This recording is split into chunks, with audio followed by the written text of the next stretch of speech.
Good evening, guys. It's Alan Scouser back again with another Thursday night live stream. Hope you've all had a nice week. And if you've been Blu-ray or DVD hunting, I hope you've managed to pick up some bargains. Now, to get things underway, as you'll probably know, if you've seen a little promo, I usually give out, a couple of days before I'm due to go live. This is going to be a Frankenstein special. So if you love Frankenstein as much as I do, happy to discuss with you all any aspect of Frankenstein at all. So I'll just, without further ado, I'll just get the comments all set up here. Just bear with me a second. Right, I bought a couple of Frankenstein movies here out of my collection. I've got the Frankenstein Complete Legacy collection. There's the late great Boris Karloff on the front there, guys. This has got all the Universal Frankensteins. The first three what Boris Karloff made, and also the couple what Glenn Strange made. Yeah, fantastic set. And I've also got me favourite Hammer movie and my favourite Baron Frankenstein, and that is The Curse of Frankenstein, starring the late great Peter Cushing as Baron Frankenstein. And there's Christopher Lee as the creature. This is a fantastic edition. This, by the way, guys, it's got better picture quality as well than all the other versions as well. Loads of special features on as well. There you go. Yeah. So there you go. So my favourite Frankenstein monster, the late great Boris Karloff, and my favourite Baron, Peter Cushing. Yeah. All right then, guys. We'll get started now with the comments. Just bear with me. Right. And the first one here is True Action Star of the Dales. Hey, Alan, happy Thursday from me and the wife. Oh, thanks very much, mate. Yeah, thanks for dropping in, and pass me best wishes on to your wife as well. Yeah, nice to see you. True Action Star of the Dales again. What's for dinner, Alan? I had my dinner before. I had ham and chips. Very nice it was too. I'll have some of that bread. I'll have some of that bread from the nice tin behind you. Oh, yeah. Yeah, I had my tea before. Yeah, enjoyed it. Rock and roll hell. Evening, Sir Alan. Evening. Thanks for dropping by, mate. Nice to see you again.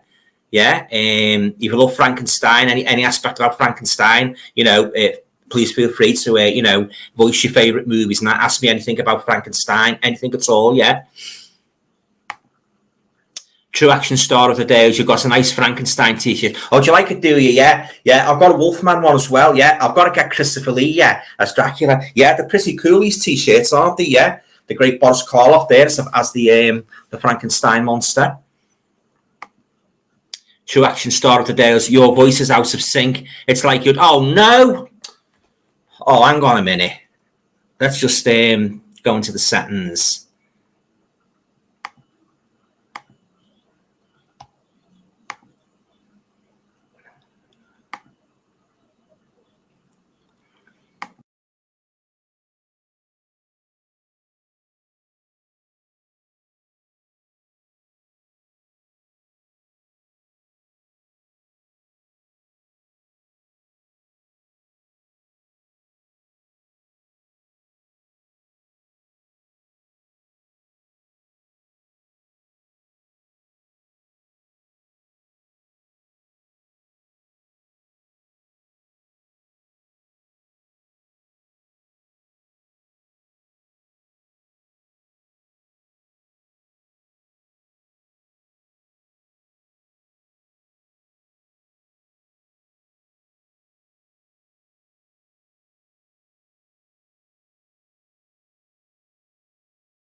Now, can you hear me? Can you hear me?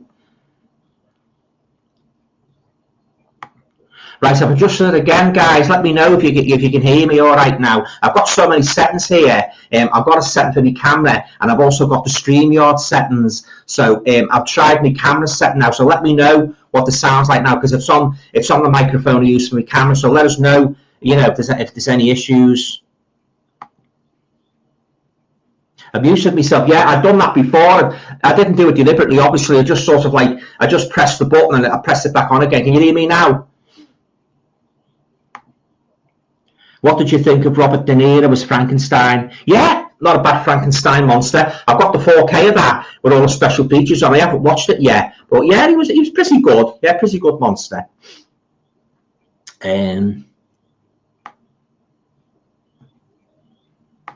No sound, Alan. Well, I've adjusted the settings. So Jeff Joppy, Monster from Hell, made in 1972, on the shelf for 2 years. I previously didn't know that. Yeah, I just got to get this sound sorted out, guys. Can't hear you for the past 10 minutes. I don't believe it.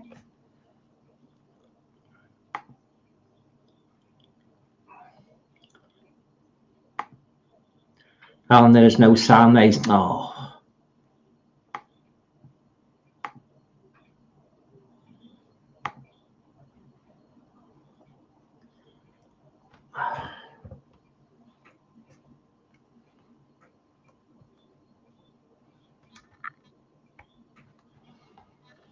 Bear with me, guys. I'm sorry about this.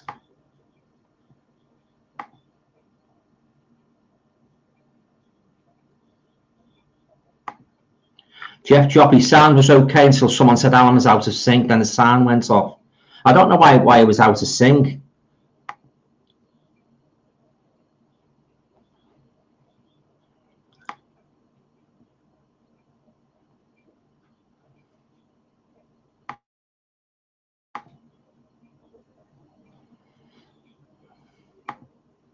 What has he done? Alan, we can't hear. Yeah, I'm trying to fix it. Alan, have you muted yourself? No, we can't hear you, mate, for most of the stream. You've gained 6 extra views at no sound, Alan. Woo, he's back. Can you hear me, guys? I'm being serious. Can you hear me now?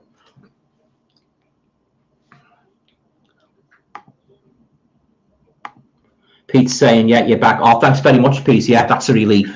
Sorry about this. See, what it is, as you can see, I've relocated me my sort of like my surrounds. Basically, I've come downstairs, so I've got my laptop on the kitchen table. I've had to reconnect my camera, and I've had to go into the StreamYard settings and sort of fiddle around again. So somewhere along the way, obviously, it's caused these technical issues, which I always hate. But let me know if it continues. I'm going to have to call it quits, guys. Maybe try and come on later. Brian's saying we can hear you now. Good. Fazbear Brothers, his voice is back. Oh, thank God for that. I can hear you. Jeff Bela Lugosi is the monster. Why so stiff? Are you talking about when he was in Frankenstein meets the Wolfman? Yeah, originally, from what I've read about that movie, they did plan to have the monster speak, but somewhere along the way, they decided against that idea. So yeah, he is pretty stiff in that. Yeah. Aspel, greetings from Argentina. Alan, greetings from Merseyside. Thanks for coming along. True action star of the day is Alan. Could you go back to the start of the stream, as we didn't hear your reply to our comments? I don't really want to do that because I might bugger up again, you see, because I'm not really fully conversant yet with this streaming business. So if you don't mind, if you want to just ask me again, I'm quite happy. You can ask me 100 times if you want, because I'm here till about 10 o'clock as per usual. So yeah, I don't really want to go back and fiddle around, and I just want to continue if you don't mind. Cinema Chaos. Hello, evening, Alan. Hope you're well. Sounds fine now. Oh, thanks very much. That's good. That's good to hear. Yeah, thanks. Alan likes Stuff Channel. Sounds okay now. 2015. That's good to know. Sarah's movie. Oh, can't. Oh, no. I don't believe it. What is he trying to say? Can you hear me or can't you hear me? Which is it to be? Shall we toss a coin? They've got off to a great start this Frankenstein night, hasn't it? I think it needs a shot of electricity through the old electrodes to give it a boost. By the way, my favourite Frankenstein comedy horror movie is 1948's Abbott and Costello Meet Frankenstein. Anybody on here fans of that movie? Fantastic movie. I can't see a single thing. I'm sorry, I can't. It's going to go on like this.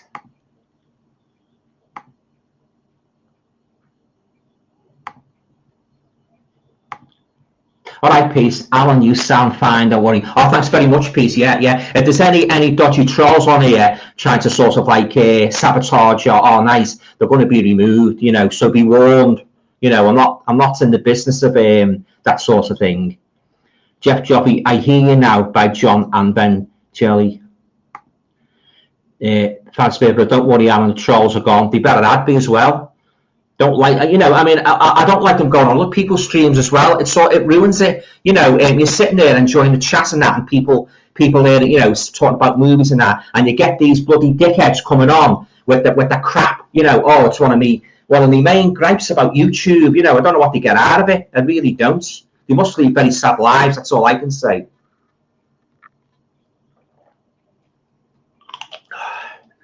So as I say, moderators, you're doing a good job keeping them at bay, yeah. So if there's even the slightest snip of a troll, we'll just pounce on them, basically. AJ's movie pals, Abbott and Costello were great, yeah. I got the Abbott and Costello Blu-ray set from America as well. All the movies what they did for Universal. And I got the Abbott and Costello TV show from the early 50s, season 1. I haven't watched them yet, but I've watched a couple. I've watched one episode of the Abbott and Costello TV show, and I thoroughly enjoyed it. Lovely transfer, but I'm looking forward to revisiting all those movies. Yeah, fantastic. Some great special features as well. Cinema Chaos, is Frankenstein 4K any good? I'm thinking of getting the 4K box set. I haven't actually got the Universal Frankenstein 4K box set, but I was seriously contemplating picking it up. But this one here, what I just showed you before, this one, the Legacy Collection. This is a good. It's got very good picture quality and piles of extras and that. So at the moment, I'm hanging on to this. Just the same artwork, guys. There's no reversible here. Different artwork, but I'm hanging on to this. Excuse me. But I was tempted actually to get that 4K. They brought another one out as well, didn't they? Volume 2. So again, I was tempted to have the Bride of Frankenstein on, but there's a movie on that I'm not too keen on, and that's the Phantom of the Opera. I'm not too keen on that. I'm not really a big fan of the Mummy, the Karloff one, because he's sort of like, you'd only see him in the bandages at the beginning. Most of the movie, well, all the movies, sort of like in the form of a human, isn't he? Granted, his skin looks a bit parched, but again, I'm not a big fan of that. The Mummy.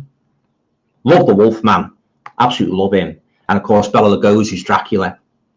Jeff Joffrey, Abbott and Costello made some of their best films in the 1950s, a few monster movies. I like Abbott and Costello Meet Dr. Jekyll and Mr. Hyde. That's a good one with Boris Karloff.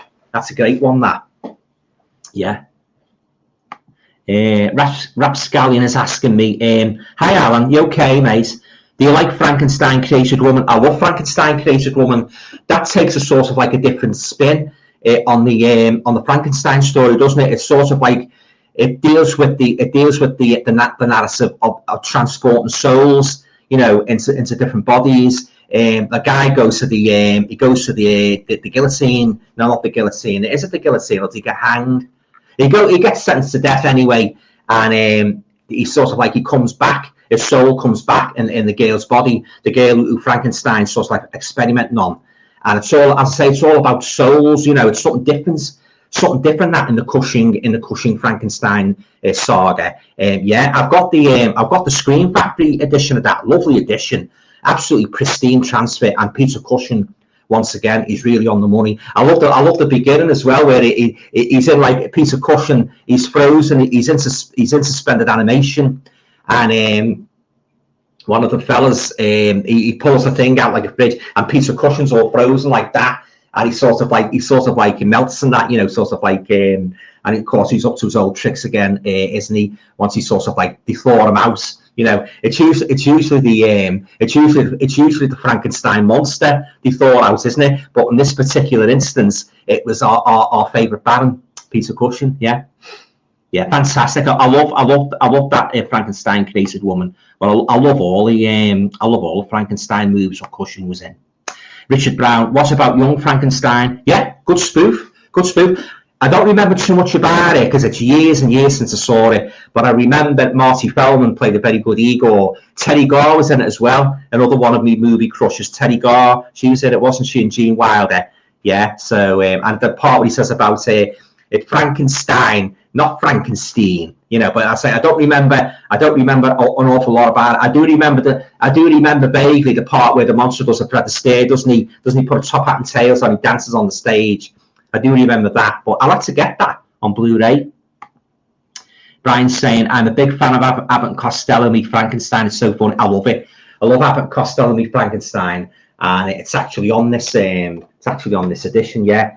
The last movie, yeah. It's got feature commentary. I haven't listened to the commentaries yet, so yeah. So when I rewatch it, I'll put the commentary on. Be interesting. Right. Tell you what I used to get, guys, as well. I used to get the, the Marvel comics. They've done a series, Frankenstein series. I used to get that in the 70s, and they've done Werewolf by Night as well, which I believe has been adapted, hasn't it? Is it for Netflix? I've heard they've done a movie of it based on the Marvel comics, Werewolf by Night. So is that a Netflix movie? If anybody could enlighten me, I'd be very grateful. AJ's movie place is saying Universal's Frankenstein in 4K is beautiful. Yeah, I'll keep that in mind. Yeah, I most probably end up getting them, you know, because I've been getting quite a few 4Ks lately, and but see what put me off getting the Universal 4Ks, the Universal Monsters. I heard a couple of people saying particularly the Dracula one, it's very, very grainy, so that's sort of like that sends a red flag up immediately with me. So I thought, is it worth paying out 50 so quid, you know, if one or two of the movies, the picture quality isn't up to scratch. But then a bit on the other side of the coin, I've heard a lot of people saying it's not all that sort of like noticeable, the grain. So I might get them at some point. I believe they're going to be releasing more in the new year. Most probably Son of Frankenstein, Ghost of Frankenstein in 4K. So yeah, I love those movies, absolutely. Well, they were the movies, I've said it before, they were the movies that got me into horror, you know, when I watched Karloff's Frankenstein in the late 60s, you know, on our old black and white telly. That was the movie that made me a horror fan, Karloff's Frankenstein. Yeah, fantastic. He played that part so well, didn't he? He only made 3 Frankenstein. He was in like, not the Abbott and Costello one, the House of Frankenstein, but he played an evil doctor, Dr. Namon. But in the as regards playing the monster for the Universal series, I mean, he only played him 3 times. I only wish he'd come back at least for the Ghost of Frankenstein, you know. But oh yeah, I love Karloff as the monster, fantastic. Rock and Roll Hell, do Odd Bob and Odd Bob Jr. count as a version of Frankenstein? I suppose they do. They've got those sort of like you sort of like they've got those like mannerisms, haven't they? You know, the square head and that. And yeah, they did actually when I first. By the way, that's my favourite Carry On movie, Carry On Screaming. Yeah, and of course we all remember the tight red dress, don't we? All the male proportion that is. What Fenella Fielding wore in that. Oh, what a figure! What a figure! Woo-hoo. And I love Harry H. Corpus in that as well as the copper. You know, I love that one, Carry On Screaming. I'm going to do a review of that sometime in the maybe sometime in the spring. You know, so oh yeah, I love Carry On Screaming. They were like quite saucy, those Autobots, weren't they? The way they picked it up and he sort of like walked away with it. Oh, put me down, you know, up to no good, you know, yeah. Naughty boys. Nice.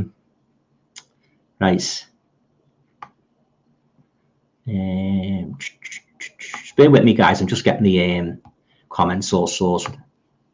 Right, Jeff is saying, Alan, what do you think of the Simon Frankenstein film made in 1910? I've never seen it, Jeff, to be honest with you. I've never seen it. I've seen stills of it in a Famous Monsters of Filmland magazine, but I've never actually saw it. Is that the one that it's called Life Without Soul?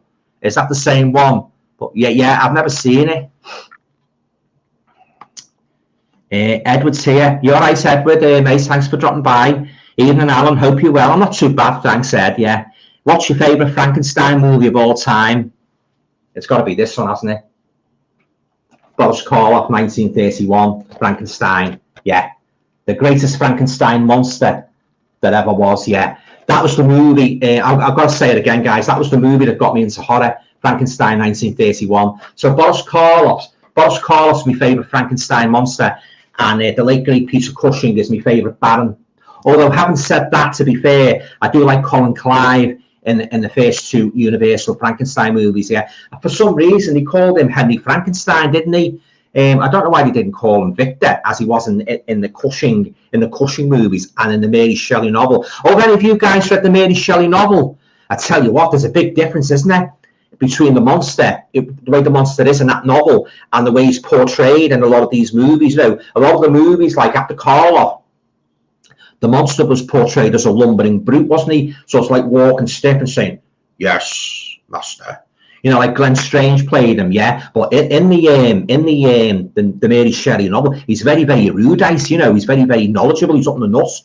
You know, he could buy and sell Frankenstein. You know, but it's very, very sad that Frankenstein. You know what happens in that way he's rejected and that.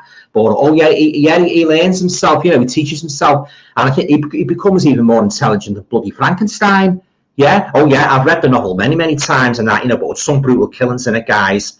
If you haven't read it, you know, if you like that sort of horror, you know, you're in for a treat. If you read Mary Shelley's Frankenstein, absolute classic. Just like Bram Stoker's Dracula.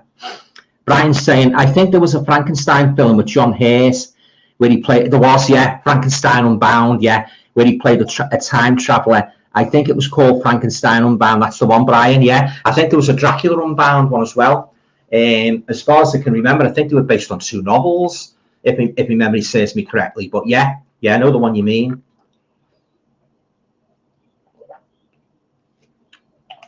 Yeah, I tell you, while we're on the subject of Frankenstein novels, guys, there was a smashing little series that was released in the 1970s by a guy called Donald F. Gluss. I don't know if you've ever heard of him. He wrote some cracking Frankenstein novels, yeah. To cut a long story short, it sort of like brought Frankenstein's monster into modern day, you know, 70s Britain and America and that, you know.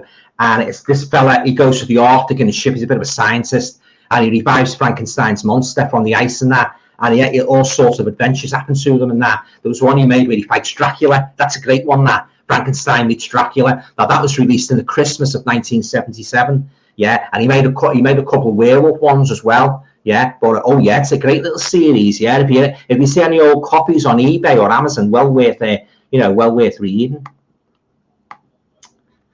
He knows his stuff, Donald F. Gluss. Richard Brown saying Abbott and Costello meet Dr. Jekyll and Mr. Hyde is a good one. Yeah. Boris Karloff. Yeah, he's basically evil as Jekyll, isn't he? Never mind Hyde. You know, I love the part where the needle doesn't the fact Lou Costello sits on the needle. And he bites all the coppers and they all turn into Mr. Hyde. Yeah, it's a great one, that. And where he turns into a mouse. He has a mouse's head and that bloody big mouse's head. When I first saw that, I was in stitches. You know, it really was. Pete's saying always like the Mary Shelley's Frankenstein film. Yeah. The Arrow release was great, yeah. Oh, yeah. Oh, that was a classic story, wasn't it? You know, what Mary Shelley wrote, yeah. Absolutely fantastic. One of my all-time favourite horror novels, Mary Shelley's Frankenstein. Cinema Chaos is saying Disney. Did Disney make a Frankenstein movie? Rock and Roll Hell. If you do a Mummy special, we can talk about King Robertus. Never heard of him. Not a great fan of the Mummy, to be quite honest with you. I'm not a big fan of the Mummy. I don't like him as much as I like Wolfman, Frankenstein, and Dracula. I'm not a big fan of them. I do like the Christopher Lee one from was it 1958. I like that one. I'm not really, as I said before, I'm not really keen on the Karloff Mummy. You know, it's all right, it's okay as far as old Universal movies go, but it's not one of my favourites. I hope to do a rating, actually, guys, at some point of my all-time top 20 Universal horror movies. So watch this space for that. But yeah, I'm not a big fan of the Mummy. I don't mind the Creature from the Black Lagoon. He's quite good. But yeah, I'm not a big fan of the Mummy movies. I think most of them are the same thing. You know, he gets revived and that. You know, he's walking around in bandages and that. And you get like a fella, don't you, with sort of like a fez on, sort of like commanding him and that. And he's got like this scroll. They're all basically the same, those Mummy movies, in my opinion. Richard Brown, The Bride of Frankenstein is better than Frankenstein. Agree or disagree, Alan? I like them both. Richard. Very, very difficult to choose between the two. But having said that, I have to say The Bride of Frankenstein expands the story fantastically, you know, because you get the monster learning how to talk, you know, and you get like a romantic angle, don't you, with the doctor creating a mate for him, which of course we all know the result of that, don't we? What happened with that? And as I say, oh yeah, it expands more on the character of the monster, doesn't it? You know, and you've got the sinister Dr. Pretorius with all those little men in the jars and that. Oh yeah. Now, as I say, I think that's the greatest sequel of all time, The Bride of Frankenstein. I think it's right up there with Psycho 2. And again, I hope to do a video at some point in the future. My all-time favourites horror sequels that were just as good as the first one. So again, watch this space for that. But yeah, very, very difficult to choose between the two. You know, they're both classics now. And Son of Frankenstein, I even like that as well. You know, so let's say we got The Bride of Frankenstein, as I say, absolutely fantastic movie. But I couldn't pick one over the other because I love them both. Right. Where are we? Pete's saying, wasn't Frankenstein in that Van Helsing film from the early 2000s? I think they had the monster in it, didn't he? Yeah. And he had like Dracula, and he had Dr. Jekyll, didn't he? Yeah. I didn't like that at all, Pete. You know, I think I've said it in a past video. I think the problem with that, they were too reliant on the CGI, you know, and I thought it was a bit corny in that, you know. Yeah, it's not a big favourite of mine, Van Helsing. Yeah. So I was expecting good things, you know, when I first heard they were making a Van Helsing. I was expecting good things, you know, from it. But when I watched it, I was sorely disappointed. Yeah. So yeah, it's not one of my favourites. True Action Star of the Dales is saying, love the Dungarees curtain now, a nice kitchen. Oh, Dungarees curtains. First time I've heard anybody refer to me curtains as Dungarees, you know, before. True Action Star of the Dales, do you think we'll get a Frankenstein new film? I don't really want to see another. It'd have to be very, very good for me to watch it, because I think he'd make a complete balls of it, if you ask me. They made a balls a lot of these other movies, you know, even The Wolfman, the one Anthony Hopkins in. It was okay, but I wasn't crazy about it. You know, I love the special effects in that, when he was bound and fast and that. He was a very, very fast Wolfman, wasn't he? But he was leaping from the rooftops and that, as if he had like kangaroo legs and that. And I like the makeup. I like the part where he's tied up when he's in human form, and all the police and officials all standing around him and that, and he breaks out in that. I love that scene. But I do prefer the Lon Chaney Jr. 1941 Wolfman. That's the #1 Wolfman movie for me, you know. And I don't think, I said it before, I've got to say it again, haven't I? I don't think anybody can play a Wolfman quite like Lon Chaney Jr., you know. And I loved it when he had, I loved it when he done the crossovers as well, you know, when he had like Frankenstein meets the Wolfman in 1943. Closely followed by The House of Frankenstein in 1944, and then again in 1945, The House of Dracula. And he Chaney reprised his role one last time in Abbott and Costello. But yeah, fantastic legacy those Universal monster movies have left. Fantastic. I was watching a thing a couple of days ago.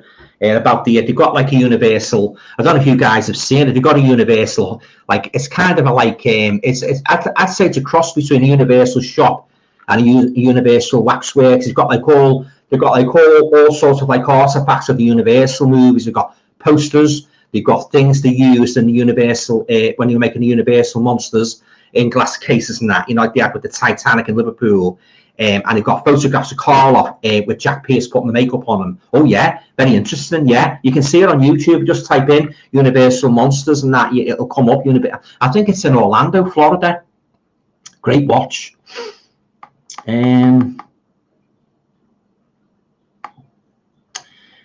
True Action saying can't beat a bit of Frankenhooker. Best one for me and the wife. It's okay. Yeah, it's not one of my favourites.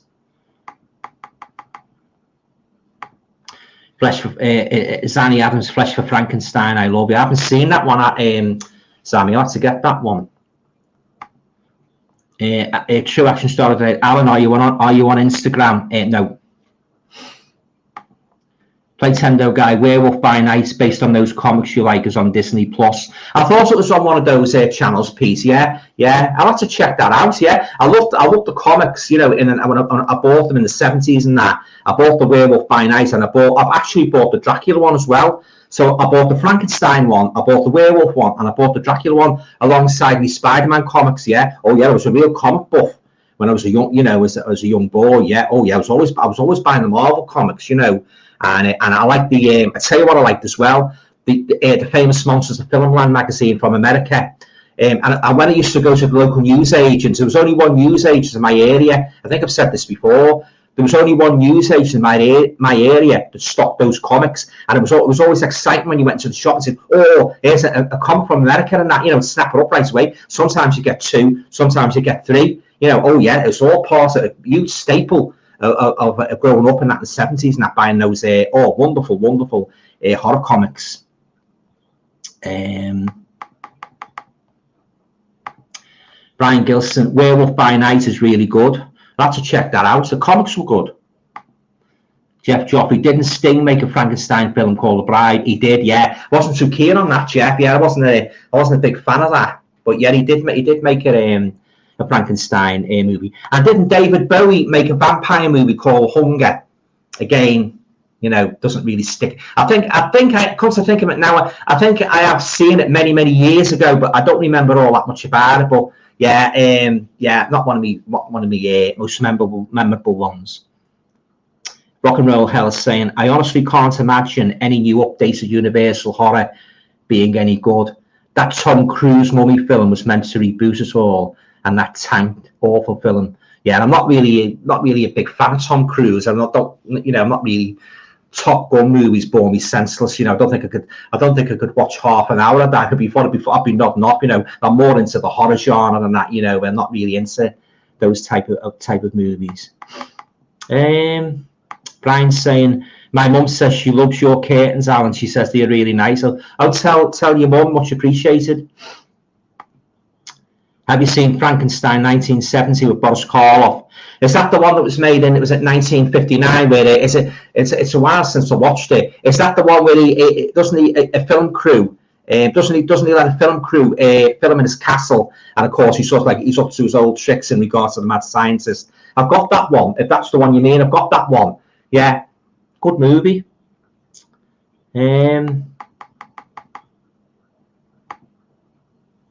True Action. Ever seen Jesse James and his Frankenstein's daughter? No.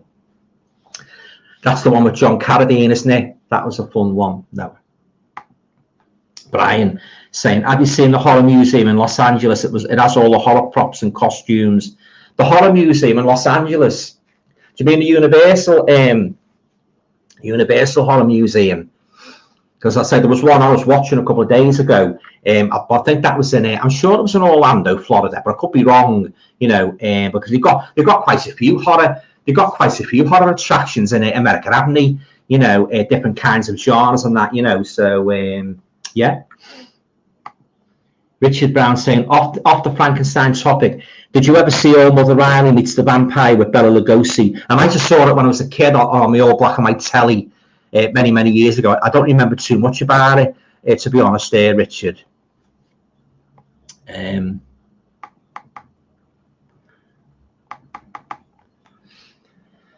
Yeah, so, I said Boris Karloff. I don't think anybody can touch him playing the Frankenstein monster.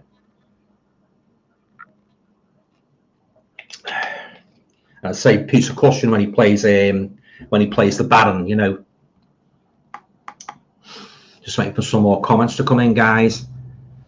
Yeah. So off the topic of Frankenstein, I've watched a couple of good movies lately. I watched that. I've done a review of it. Death Game with Sandra Locke. Oh, fantastic! Yeah. Oh, the real psychos, the pair of them. Yeah. It's actually, this was the movie that was sort of like Knock Knock inspired Eli Roth's Knock Knock. Oh yeah, I could highly recommend Death Game. If you haven't seen that, check it out. Yeah. Lovely addition as well. I've got the Vigilante was good. I watched that. I enjoyed that. Watched Smile. I like that one as well. That was good. I've got a couple. I watched a couple. Well, I've watched all the series now. Tales of Unease, the horror TV series from 1970. Very, very good. So if you're going to get that, watch out for the one with Tessa Wyeth in. That is a good one. My Days. What a twist at the end. Just as Death Games has got a jaw-dropping twist at the end. Ooh. All right, we're getting some more comments in now, guys. Melanie's here. You okay, Mel? Evening, Alan. Yeah, hope you're okay, Mel. Yeah. Thanks for dropping by. Nice to see you again. Sammy Adams is saying, what's your favourite film that was on the Video Nasties list? I haven't really got one. No, I haven't really got one. Quite a few on that list, wasn't there? Richard Brown saying, last film I watched was Shock by Mario Bava. Excellent film. Shock, Mario Bava. That's the Arrow one, isn't it? I've got that one from 1977. I agree with you. It's a great movie. I love it. Yeah, really good. Very, very well done. Solid cast. Great atmosphere. Yeah, I love Shock. Vincent Price made one called Shock, didn't he? And was it 1948 or 49? Doesn't he play a psychiatrist in it? But you don't know if he's the villain or the killer. It's quite a while since I watched it, but I do remember him being in a movie called Shock. Another favourite horror icon of mine, the late great Vincent Price, made some fantastic movies. Brian Gilson saying, the Grim Life Collective did a YouTube video on it. I would love to visit it one day. It is run by a former 1960s actor. I really enjoyed watching your aviation horror movie list video. Oh, thanks very much, Brian. Yeah, I'm glad you enjoyed that. The aviation horror, yeah. Oh, yeah, that Player of the Living Dead's a very good one. Very good. And Flight to Hell, that's a good one as well, yeah. Right.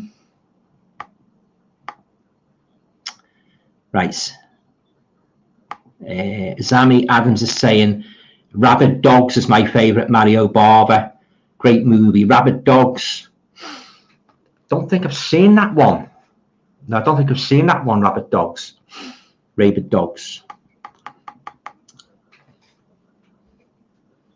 I've got a couple more in the post this week, guys. A couple more movies. So I'll be doing a pickups video very, very soon. So watch out for that.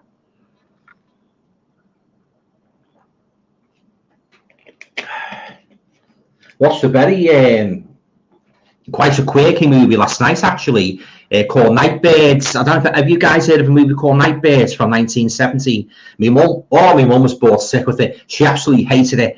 I didn't mind it. It was a bit of a slow burner. It's basically about this young guy on the streets of London. I won't give too much away because it's a rather short film, but it's on the BFI label, you know, the British Film Institute, and it's called Nightbirds. It's basically about this young guy.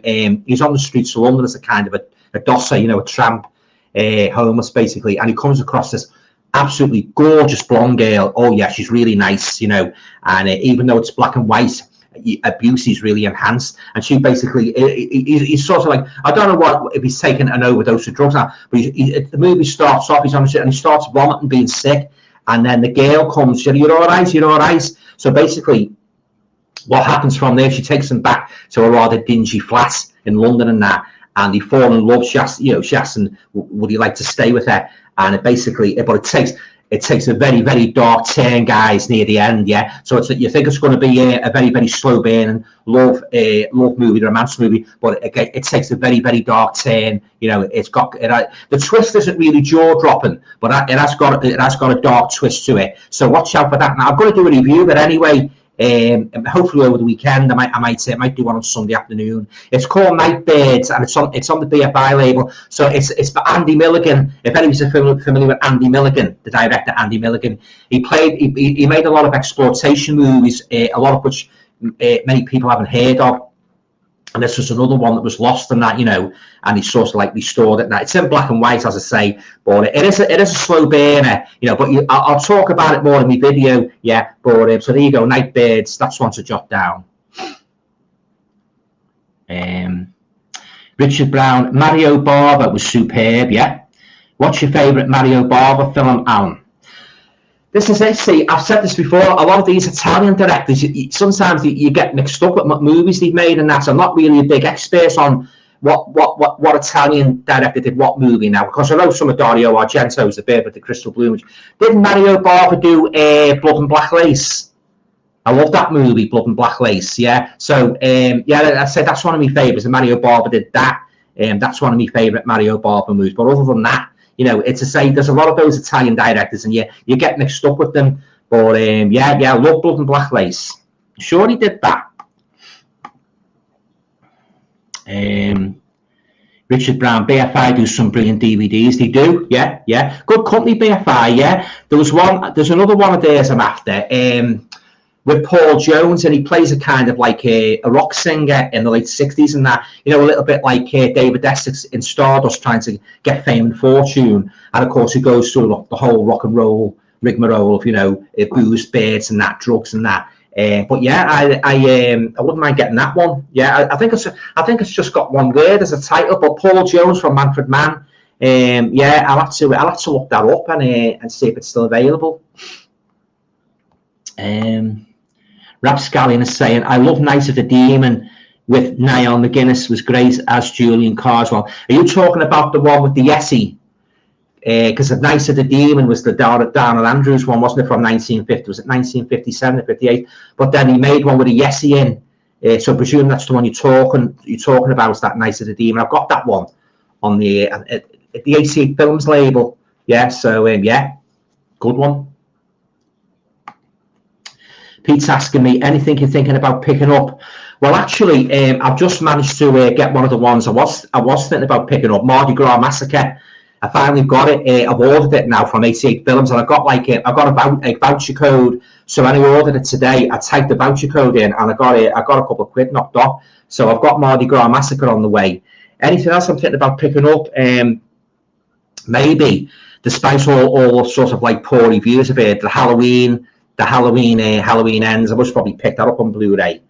And of course the Fear is the Key. I think I mentioned this when I was on your stream. The Alistair MacLean one with the guy who was in Petrocelli. Not Barry Evans. I forget it was Barry something. Yeah, he plays the main protagonist. It's based on Alistair MacLean's story. Fear is the Key.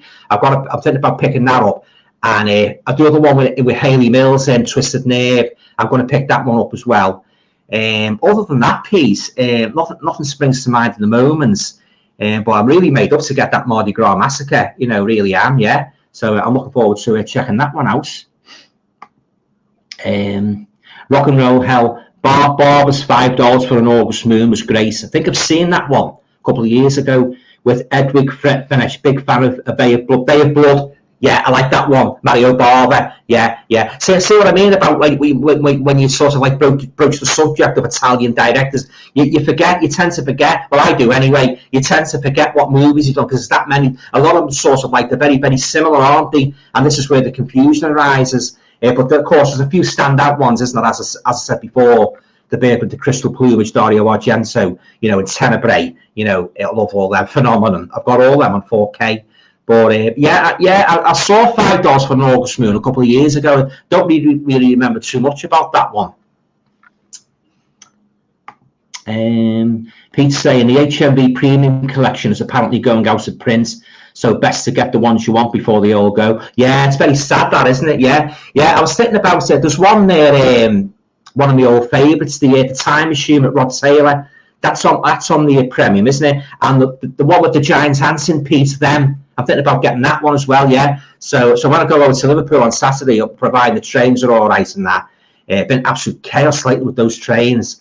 I might actually pick those up if they got them, yeah. So yeah, I love them as well. Yeah, the big giant ants in the deserts, yeah. So there's another one there as well in the premium collection. I don't know if you've seen it, Pete. The one with Christopher Reeve in, and is it Michael Caine? they're two playwrights or something, and one of them's got an idea to write the perfect play, but there's a lot of twists and turns in it, and that, you know. But he's got this idea of writing the perfect play, but he won't give his secrets away. So I'm thinking about getting that one. I'm not sure if it's called is it Screenplay? I'm not too sure, but that's on the Amazon HMV Premium Collection. So I might pick that one up as well. It's a shame the way they go out of print, isn't it? You know, you get used to them and that. You're looking forward to new titles and that, and then you hear on the news like they're discontinuing that. Yeah, pain. Like, they've done some good titles though, HMV, with those premium range. I got The Village of the Damned a couple of weeks ago.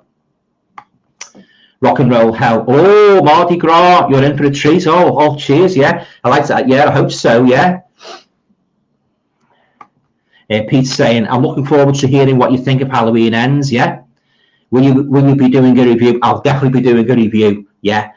So, as I say, I've heard a lot of bad things about it. Like, so I'm going into it, Pete, with very, very low expectations. But yeah, I'll definitely be doing a review of it once I've watched it, like I did with the others. Richard Brown saying, people keep talking about getting Mardi Gras Massacre. I thought it was awful. I suppose it's one of those Marmite movies, isn't it? You know, you either like it or you loathe it. But yeah, so as I say, I'll see what it's like. Jeff Joffe is saying, Twisted Nerve is a good film. Twisted Nerve is a very good film starring Hayley Mills. I'm just reading her autobiography at the moment. It's very, very good. Yeah, I'm just nearing the end of it now. And I've got Oliver Reed's then, because I love reading, as well as watching movies, guys. I love reading movie biographies, you know. So I say, once I finish Hayley Mills, I'll move on to Oliver Reed's. So yeah, fantastic. Yeah, I'll tell you what I've got as well. I've got Groucho Marx's autobiography. So when I finished Oliver Reed, I'll move on to that one. I'm a booker sometimes, and that, you know, well, people know what I'm talking about. You either buy a load of films that are just lying there, you know, months of purchases waiting to be watched. And likewise with books, may I buy books and that, and they're just piled up on my shelves. I haven't read them yet. So I suppose, like, in that respect, I'm a little bit of a hoarder, but I'm trying to get through them as fast as I can, you know. So, but yeah, I can never resist. Whenever I see a good book, you know, or whenever I see a good book or a good movie, I can never resist picking it up. Oh, there's another one I watched the other night, the Dunwich Horror. That's very, very good. Yeah. It's made in 1969. It's on the Arrow label, and fantastic. Yeah, if you like H.P. Lovecraft, guys, I think you will enjoy the Dunwich Horror. Oh yeah, beautiful looking movie. You know, and we thoroughly enjoyed it. You know, watched it the other night and that, and very, very eerie, and it does the job. It does the job perfectly without resorting to cheap jump scares. Very, very good story, and the main antagonist is a very, very sinister character. So I highly recommend that new Arrow release, The Dunwich Horror. It's very, very good. If you like 60s horror movies, you'll love it. And if you love H.P. Lovecraft, you'll particularly enjoy it. Rock and Roll Hell is saying, it does tend to get confusing sometimes with the Italians. Yeah, I agree. Especially when the films have about 5 different titles. Yeah, you've hit the nail right on the head there, mate. Yeah, when they have so many titles and that, you know, because sometimes you might get one come out on DVD under a different title, which is a couple of years back has been released before on another studio, again another different title. So it's very, very easy to get sidetracked. I know exactly what you mean. Yeah. It's like that Sharon Tate movie, isn't it? The Dance of the Vampires. You know, it's got another title. Pardon me, but your teeth are in. Pardon me, but your teeth are in my neck. And then The Fearless Vampire Killers. That's got about 3 titles. That yeah, Dance of the Vampire. That's the one I know at most of, Dance of the Vampires. Well, if you've been watching my channel, you know how much I love that movie. You know, and I'm a huge fan of Sharon Tate. You know, and I love it in that movie. You know, and it's a kind of like it's kind of a spoof on the Hammer. You know, the Hammer Gothic vampire movies and that. I've got a lovely snowy setting. You know, and of course, again, if you're familiar with my channel, I love movies with snowy settings. You know, and yeah, so yeah, you're right to saying about these movies have different titles. Yeah, I agree. Brian's saying, was it Mario Bava that did Black Sabbath? I think it was. You know, Brian. Yeah, Boris Karloff, the anthology movie. That's a great one. That's one of my favourites. That Black Sabbath. Yeah, fantastic. Yeah, I think one of the guys on Pete's stream mentioned that. It was Andy said it was his favourite movie. Yeah, It is a great movie, that Black Sabbath. Yeah. Yeah, it's a kind of like an anthology movie in that, you know, pre-Amicus. Rapscallion, Fear is the Key and Twisted Nerve is great. Well worth the purchase. I tell you what, I'm looking forward to getting them on Blu-ray. I love Hayley Mills, you know, and that Twisted Nerve. And as I say, Fear is the Key. You know, I love that as well. The guy who played Petrocelli and Susie Kendall, one of my movie crushes, is in that as well. Lovely looking girl, you know. Yeah, I hope to actually do a video of all my favourite Susie Kendall movies as well at some point in the future. So if you're not familiar with Susie Kendall, she was in The Bird with the Crystal Plumage, Torso, you know, movies like that, and Spasmo. Spasmo's a great one. Yeah. So so at some point in round about, say, the spring, I might do one on all my favourite Susie Kendall movies. Didn't make a great deal of movies in that, but the ones she made were very, very good. Pete's saying Death Trap at Michael Caine. That's the one, Pete, yeah, about the screenwriter, Death Trap. Yeah. I might pick that up actually on Saturday when I go over to Liverpool. Brian's saying, love them. It's a great 50s sci-fi film. Yeah, The Giant's Ants. Yeah, I love them. Yeah. Richard Brown saying, love Italian horror films. Yeah. Very unconventional. They are unconventional, Richard. I agree. Yeah. They love their giallo movies, don't they, the Italians? They really do. A lot of people wonder. Well, I actually wondered myself when I first heard the term giallo. What the hell does that mean, giallo? Well, what it means is giallo. I think it was the 1950s. The Italians brought out this range of crime thrillers, and they were all in yellow paperbacks. So hence, like Giallo's Italian. It's yellow, you know, for the British yellow. Its Italian term is giallo. So that's where you get the term from. Giallo films all goes back to the yellow paperbacks, the crime thrillers where they had the killers and that. You didn't know the killers were in the novels and that. So that's where you get that term, giallo. Yeah, they're like those giallo movies. They're a little bit of a hit and miss, aren't they? You know, some are fantastic and others are meh. You know. Zami Adams is saying Bob Chin's autobiography. I just finished and it was excellent. Yeah, lots of great stories about John Holmes. All right.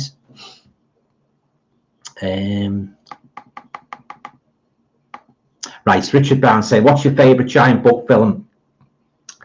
Them is probably the best. Yeah, I love them, as I say. But I also like The Deadly Mantis. Yeah, them is most probably. Yeah, I can't really name one right off the top of my head, number one. But I would say them as one of my favourites. Yeah, I'm not really a big fan of movies with cockroaches in and that. You know, I'm not really a big fan of spiders and that. But I do like them. You know, the giant's ants and that. But all my mum hates anything like that. Just mention as a creepy crawl. Oh, I'm not going to watch that. Not going to watch that. You know, but she absolutely hates them. She really does. You know. But some of them are watchable and some aren't. So it just depends how they do them, really, isn't it? You know, I mean, like.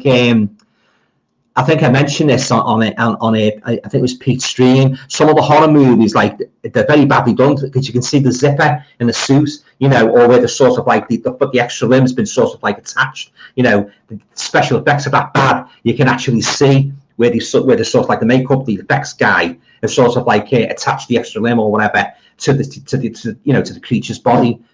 As I say, the zipper down the back of the suit.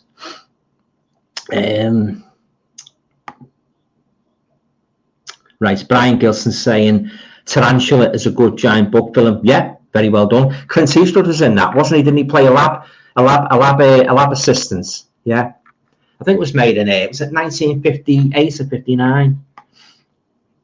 I've got among my pickups, guys, while we're on the subject of those old black and white, sci-fi monster movies. I've got a good one there to watch. The attack of the 50-foot woman. About this woman, she turns to this big giant woman, and that she goes around causing havoc and that. It was actually remade.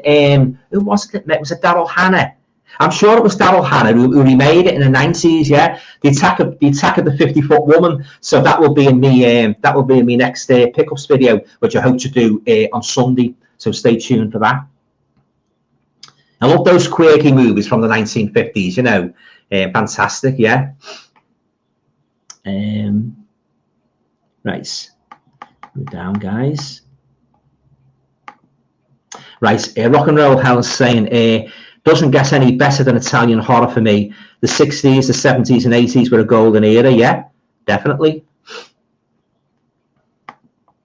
Richard saying Roman Polanski is an amazing horror director. Yeah, he did a good job with that Dance of the Vampires, and he also did a good job with Repulsion with Catherine Deneuve. I hope to do a review of that at some point as well, guys. It is a bit of a slow burner, you know, but it does, as I say, like the one I just said before, Nightbirds, it has a very, very dark end, and Repulsion, yeah. So as I say, I hope to do a review of that at some point. Just, excuse me a minute, guys, won't be a sec.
Nice. Sorry about that, guys. Right, where were we? Rock and Roll Hell saying, Fearless Vampire Killers is my favourite vampire film. I got all excited when you mentioned this in your best vampire movies video. Yeah, it's a great movie, that. You don't hear many talk about it all. Criminally underrated film. It is. I agree with you, yeah. Oh, it's a great movie, Dance of the Vampires, yeah.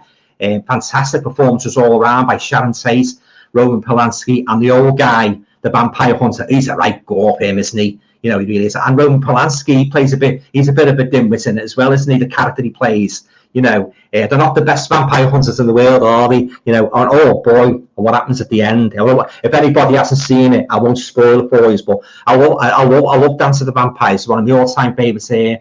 Horror spoofs. I say lovely snowy setting as well. You got Alfie Bass as well. He's in it as well. Alfie Bass. He was a good actor, good comedian. And that guy that played the Dracula type character, he was quite a formidable character, wasn't he? He was quite creepy. Ferdy Mayne, he was called.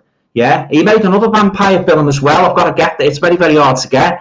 I think it was in London or America. He sort of like reprises the role. It's obviously not the same character. He reprises that kind of role, if you know what I mean, like a vampire character. So I've got to get that one. Excuse me. Richard Brown saying Dance of the Vampires is the best Hammer film Hammer never made. Yeah. It's got very strong Hammer overtones, hasn't it? Dance of the Vampires, you know, the gothic setting primarily. Brian's saying I really enjoyed the Ray Harryhausen films. Yeah, some great special effects in them, isn't it? Yeah, I picked up 2 Indicator ones. I think I've only seen them once or twice before.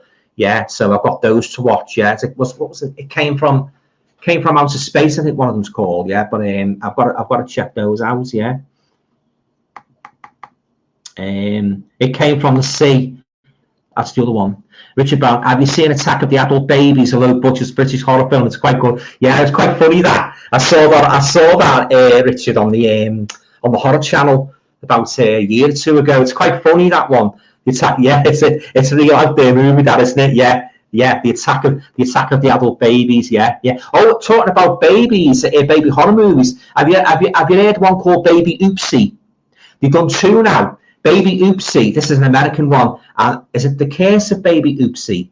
I'm sure it's The Curse of Baby Oopsie, like a monster baby. So I'm going to be checking those out. They sound a lot of fun. Yeah, I like some of those quirky horror movies, you know, quirky characters in and quirky monsters and that. Yeah, so yeah, Baby, so watch out for that. Baby Oopsie and its sequel. I'm sure the sequel's called The Curse of Baby Oopsie. So yeah, so I might actually get a double bill of them. See how much they are. While we're on the subject of monster babies, guys, I tell you that a franchise I wasn't too keen on, the It's Alive movies. Have any of you guys seen them? The Monster Baby. It's sort of like it breaks out of its house and that, and wreaks havoc and that. And then they made one with it on a desert island as well. I got the box set. I got the box set of It's Alive a couple of years ago for Christmas. I didn't like them. I thought they were very, overrated and that, and they were slow. They were boring. They weren't scary. And Michael Moriarty, I think it's Michael Moriarty, you know, the guy that was in Holocaust, he played the German officer. Michael Moriarty, he's been in Law and Order, hasn't he? He played the father in the remake, and that was crap as well. Yeah, so I'm very, very disappointed with that It's Alive box set. So yeah, not one of my favourites. Killer Baby series. That Rock and Roll House saying Ferdy Main did one called Frightmare in the 80s. I haven't seen that one. That's the film you're thinking of. 88 Films put it out on their slasher classics line. Yeah, I haven't seen that one. I've seen clips of it. Yeah, I've got the other Frightmare as well with Sheila Keith in, that was made in, was it 1974? That's a cracking movie, that, where she's a fortune teller, but she's a psycho. She's been in a loony bin, and her husband, he's played by that guy who was in Dracula's Risen from the Grave, Rupert Davis. He plays I think it's a husband. Sure, it's a husband or a brother. He's a bit cuckoo as well, but it's a great one. That, yes, she's a cannibal, isn't she? If you've seen it, and she reads fortune. You know, people go to a house and she reads their palm and that, and then she kills them. Basically, that's a great one. That, I love Sheila Keith. I might do a video of her one day, all her movies.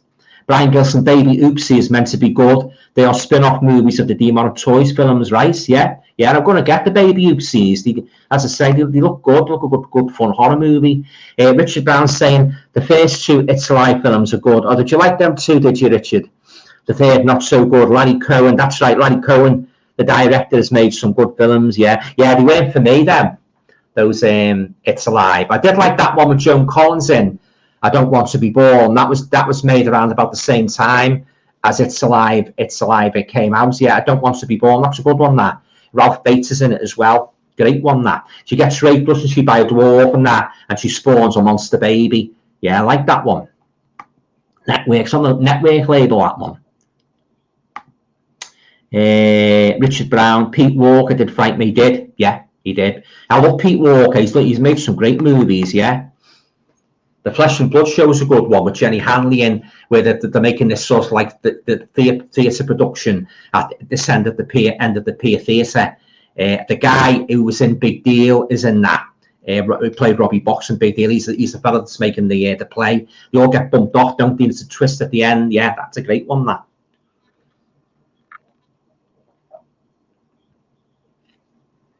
Just getting away from horror for a minute, guys. I'm a big fan of everyday life, working class kitchen sink dramas. Any of you guys are fans of the Loneliness of the Long Distance Runner, starring Tom Courtenay? I picked it up. My mum hates the movie, so you didn't get that, did you? But I picked it up a couple of weeks ago, and it's ages since I last saw it on television. But I do remember enjoying it, and that, because it's not just about him entering a race. It's about him. He gets put in Borstal. That was the sort of like the judicial remedy for offenders in those days, the Borstal, and you see what he goes through in the Borstal, and he wants to sort of like, from what I can remember, he wants to win this big race and that. But yes, I'm looking forward to revisiting that one, the loneliness of the long distance runner, and another good kitchen sink one is A Taste of Honey with Reese Tushingham. If you love your kitchen sink dramas, good solid working class, no airs and graces. I think you will enjoy A Taste of Honey. Yeah, I love my kitchen sink dramas, especially the ones directed by Ken Loach. Yeah, he's great, Ken Loach. Richard Brown, love low budget British horror films. Yeah, me too. They seem to have a certain atmosphere. They do have a certain atmosphere, especially the Amicus ones. With Peter Cushing and Christopher Lee, and the Hammer films. Well, mostly done the gothic ones, didn't he? Frankenstein and Dracula, but he did make a good few, modern ones as well. Yeah, oh yeah, they did have that atmosphere. The British ones. One of my favourite British horror movies from the 1970s is Blood on Satan's Claw. Have any of you guys seen that one? That's a great one. That Linda Hayden, she plays this like kind of witchy character. Oh, she's creepy. She's creepy, guys. Yeah, very, very, very nice on the eye, very nice to look at. But by all my days, she's creepy. Yeah. So if you haven't seen Blood on Satan's Claw, I highly recommend and check that one out. I'm talking about nice-looking girls with a very, very dark personality. Much along the lines of the girl in the movie last night, Nightbirds. Lovely-looking girl. She's got long blonde hair, really nice face and that. Oh, she's absolutely gorgeous. And this fella who she takes off the streets, he is absolutely besotted with her. He really is, yeah. Well, when I do the review, in the next week or so, I'll show you the movie and that, and I'll talk a little bit more about it and that. But oh yeah, it's a pity she didn't make any more movies because she was quite nice on the eye, yeah. Yeah, so those movies like where you get like beautiful girls and they've got like dark personalities and that, some of them can be really gripping, Never judge a book by its cover, as the old adage says. Rock and Roll Hell, Only Loneliness of the Long Distance Runner. I know it's a song by Iron Maiden. Right, yeah. Not a fan of heavy metal. Rapscallion, I love Loneliness of the Long Distance Runner. And Billy Liar. I've got Billy Liar. Yeah, I've got that one. Yeah, that's another movie my mum hates. Obviously, she's not a fan of Tom Courtenay, is she? Richard Brown. Wasn't John Thor? He was Loneliness of the Long Distance Runner. A very, very young John Thor. Yeah, you're right. Richard Brown, Ken Loach and Mike Leigh are great directors. Yeah, I would certainly second that, Richard. Rapscallion, another great movie is Kes. Yeah, The Kestrel. Yeah, quite sad, isn't it? Yeah, it's quite sad. Yeah, I remember when I was at school, when we were doing our English literature, Kes was the novel. Well, one of the novels we had to study. So yeah, I love Kes. Yeah, it's great. Just waiting for some more comments, guys. Yeah. Another good kitchen sink drama, guys, I can recommend is Up the Junction. Again with Susie Kendall and a very, very young Dennis Waterman. Up the Junction. Yeah, she basically plays this girl. She's like a little bit upper class, very, very hoity-toity, and she comes down to working class London, and she sort of like tries to make it big in London and that. But all sorts of things happen to her. So check that one out. Yeah, it's a great one, that Up the Junction. Yeah. Right. So probably go until 10 o'clock, guys. So per usual and that, usual time. Yeah, I might go on until half time, just see how it goes and that. Hopefully, fingers crossed, there won't be any more audio problems. I hate it when that happens. It does me head in. It really does.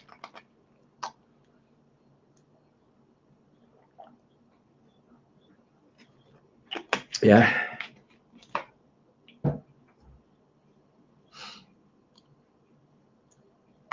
Right. Richard Brown's asking me, do you like Alan Bleasdale? I love Alan Bleasdale from my neck of the woods, Merseyside, yeah. A really bleak Liverpoolian writer. I know, Boys from the Black Stuff. And I believe that that's going to be a stage play. It's going to be shown in Liverpool. I think it's around about October. Yeah, they've done a stage play of it. So it's going to be quite a mammoth task, isn't it? Sort of like cutting all the scenes down, the outdoor scenes. Because there was a lot of harrowing scenes in that series. I don't know if you guys, if you've seen it, you remember, what I mean, and that some of the, especially the ones involving Yossi Hughes, where they're trying to take his kids off him and that, and the old guy George in the wheelchair.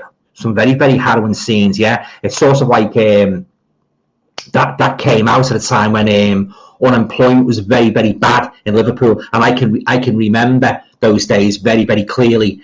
Writing after job after job after job after job. I'm not even getting a bloody reply, sending CVs off and that on spec application. So you're very lucky if you got a reply from an on spec application. But Boys from the Black Stuff, I think Alan Bleasdale got that right on. He was right on the money with that, Alan Bleasdale. He really got over how heartbreaking unemployment was in Liverpool in the 80s and that. And the characters he created were just, I think, along with Del Boy, Only Fools and Horses, characters like that. The greatest characters the greatest characters in TV history. You know, Yossi Hughes and that, you're all on the dole and that. And what they went through and that, you know, with the authorities and that, fantastic. If you haven't seen Boys from the Black Stuff, guys, get the DVD. I think you can still get it and watch it. You know, if you love your working class, you know, Liverpool kind of plays and that, you know, everyday life, you will enjoy Boys from the Black Stuff. Alan Bleasdale is a fantastic writer, and that was his masterpiece as far as I'm concerned. He also wrote Scully as well, which I didn't really get into that as much as I did with Boys from the Black Stuff. There was only about 5 episodes of Boys from the Black Stuff, and that was actually that actually came from the TV play called Black Stuff, which I think was shown in 1979, and like it went down that well. Alan Bleasdale decided to expand on it, and he done a whole series of Boys from the Black Stuff. But he also used as the most memorable character in the whole series, and that played by Bernard Hill. You know, he's got like this long overcoat on, he's got a big black moustache, and he's a kind of a comic tragic figure, if you know what I mean. You can laugh at him, but also you cry with him when it, you know, or the poverty he goes through and that. But anyway, I won't go on so much about it. Just get Boys from the Black Stuff. I think you really enjoy it. It's a fantastic series, and Alan Bleasdale, the way he wrote those scenes and that, you know, I'd rank him right up there with the likes of John Sullivan. You know, it's a fantastic writer. Brian's saying, did you get the folk horror box set that came out last year? Are you talking about the one that's very expensive? No, I didn't. For that simple reason, yeah. And also, I've seen 1 or 2 movies that was in that set. I didn't like them, so I thought, no, I won't bother. Robin Redbreast was one I didn't like, and then there was another one as well. I forget the name of it. I think it was screened in 1970. I didn't like that either, so I thought, no, I won't bother. But although I do love me folk horror, but I passed on that one. Richard Brown, you also look like Graham Souness was in it. He was in it, yeah. He also he goes to, I don't know if it's like a city centre pub, and he spots Graham Souness, the Graham Souness, yeah. He's sitting there, Graham Souness is sitting there in the bar. I don't know if he's with his agents or not. And Yossi Hughes goes up to him, one of the most memorable scenes, and he said, he's manic, obviously, Yossi, and that. And he said, you know, you remind me of. And Souness looks at him, you know, like weirdly. Graham Souness, the moustache, and it was bloody Graham Souness, yeah. Oh, fantastic, yeah. And he went round headbutting everybody. You know, he headbutted the police. You know, he headbutted the people that were trying to get his kids taken off him. Oh, yeah, one of the greatest performances in television history. Bernard Hill playing Yossi Hughes. You know, gives a job. That was his catchphrase. Gives a job. And he made a bloody mess of him. He was on the building site, and he made a bloody mess of the wall because the foreman came on and he wasn't satisfied with the way he was doing the job, you know. And to cut a long story short, Yossi Hughes said, I can do that, I can build a wall. And he ups his stuff like his equipment, his trowel and that, cement. And next minute he builds a bloody wall, you know, and it's just the way he does it and that. You'd have to see it, guys, you know, for yourselves and that, you know. And the foreman just looks at him, you know, his mouth agape and that, you know. Boys from the Black Stuff, fantastic, yeah. As I say, I'd rank it as one of the greatest, if not the greatest, everyday life working class TV series I've ever seen in my life.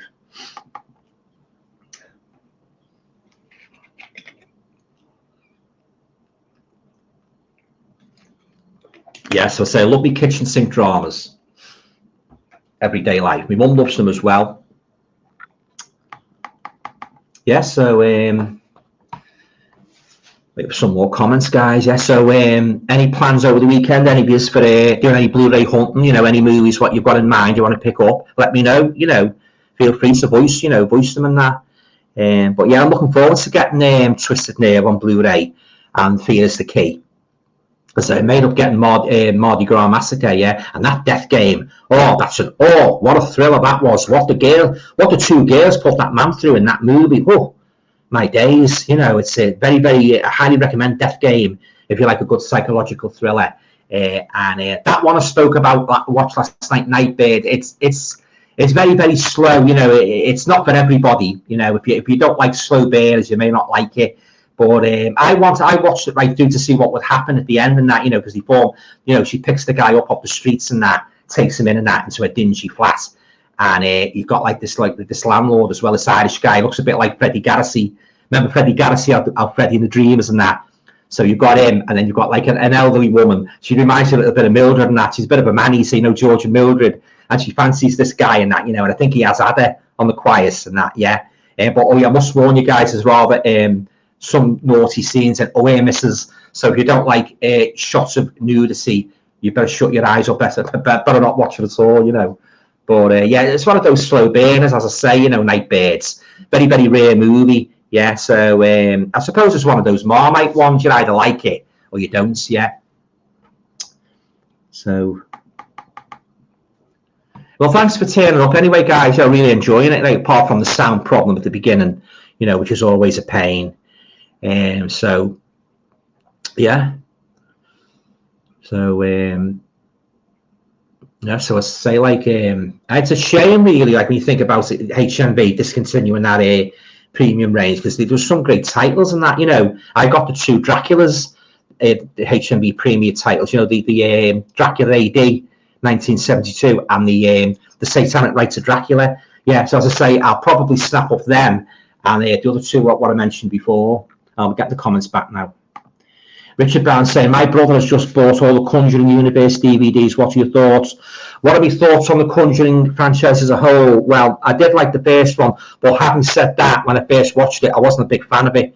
But I gave it a rewatch, and I did like it on second viewing. I like the Conjuring 2, which is, it's loosely based on the Enfield case, isn't it? I like that. I didn't like that third one because he seems to be given the Vera Farmiga character, like, sort of like, kind of like extra, like, powers, like, you know, sort of like she's a little bit psychic. I didn't go along with that. Yeah, I didn't like that one. The devil made me do it. In regards to the crossovers, that particular universe, I like the first Annabelle. Not too keen on the sequels, you know. So Brian Gilson saying, I'm looking forward to watching The Wolf Manor on Saturday. It looks really good. It's a low-budget British horror about a film crew making a vampire film in a house in the countryside. Oh, Wolf Manor, that's come out on DVD, hasn't it, Brian? Is that? Did you go to Aston and pick that up, or HMV? Yeah, I'm thinking about getting that myself. Wolf Manor. I like a good werewolf movie. Yeah, I'll check that out. In Wolf Manor.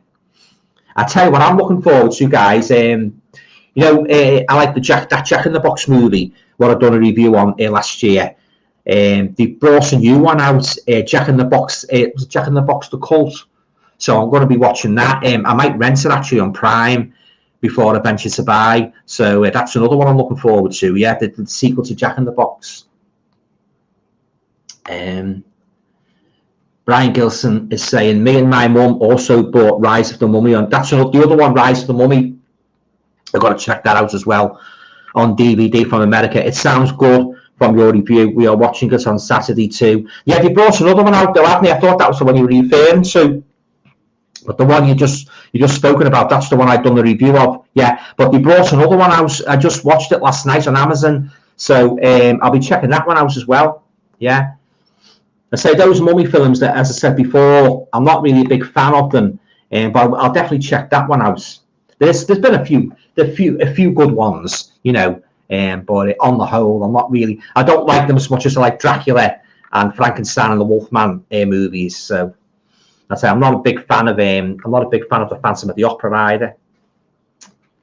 So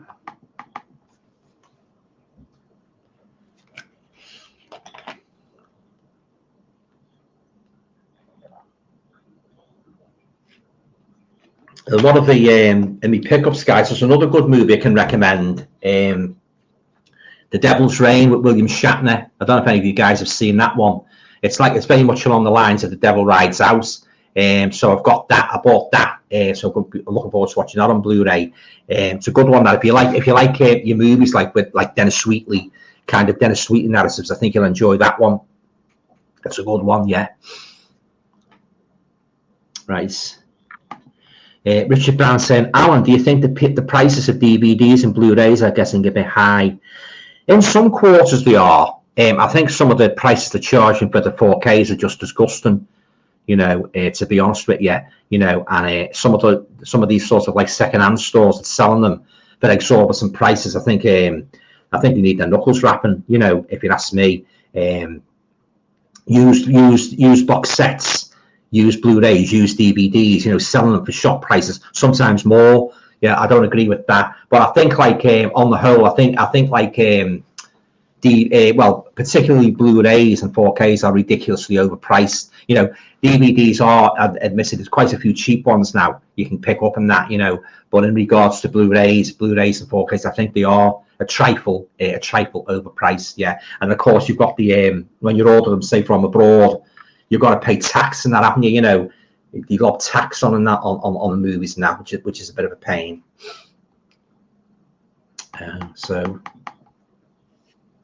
But I say these guys, if you like Universal movies, I can highly recommend that set, the Legacy Collection. The only problem with this series was that a lot of the movies, if you get the Dracula one or the Wolfman one, you will find that a lot of the movies are duplicated, you know, like crossovers and that, which I think was a bit ridiculous.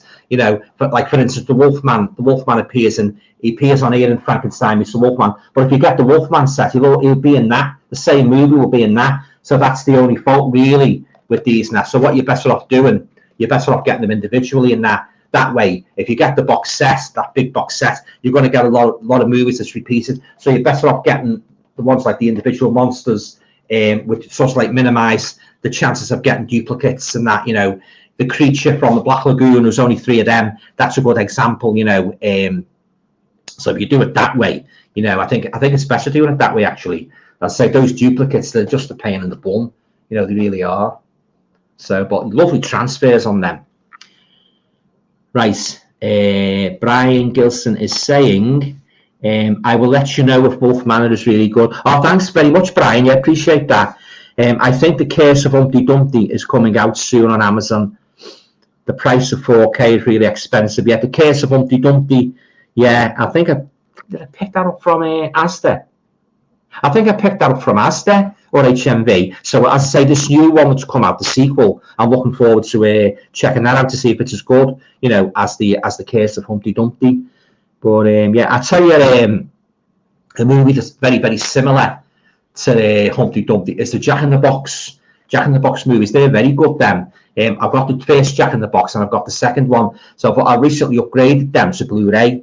So I'm looking forward to revisiting them on a Blu-ray. Yeah, I like the Robert the Doll movie. Well, I don't like all the Robert the Doll. I'm talking about British horror now, low budget British horror. Robert the Doll, I enjoyed that. I enjoyed the second one. I didn't like the ones after that. They were awful, you know. But the first 2 Robert the Dolls are great. They really are. But after that, meh. Brian's saying, I buy Blu-rays, but I still like buying DVDs as they are cheap. Yeah. And my Blu-ray upscale the picture. I got a nice little cheap DVD the other day.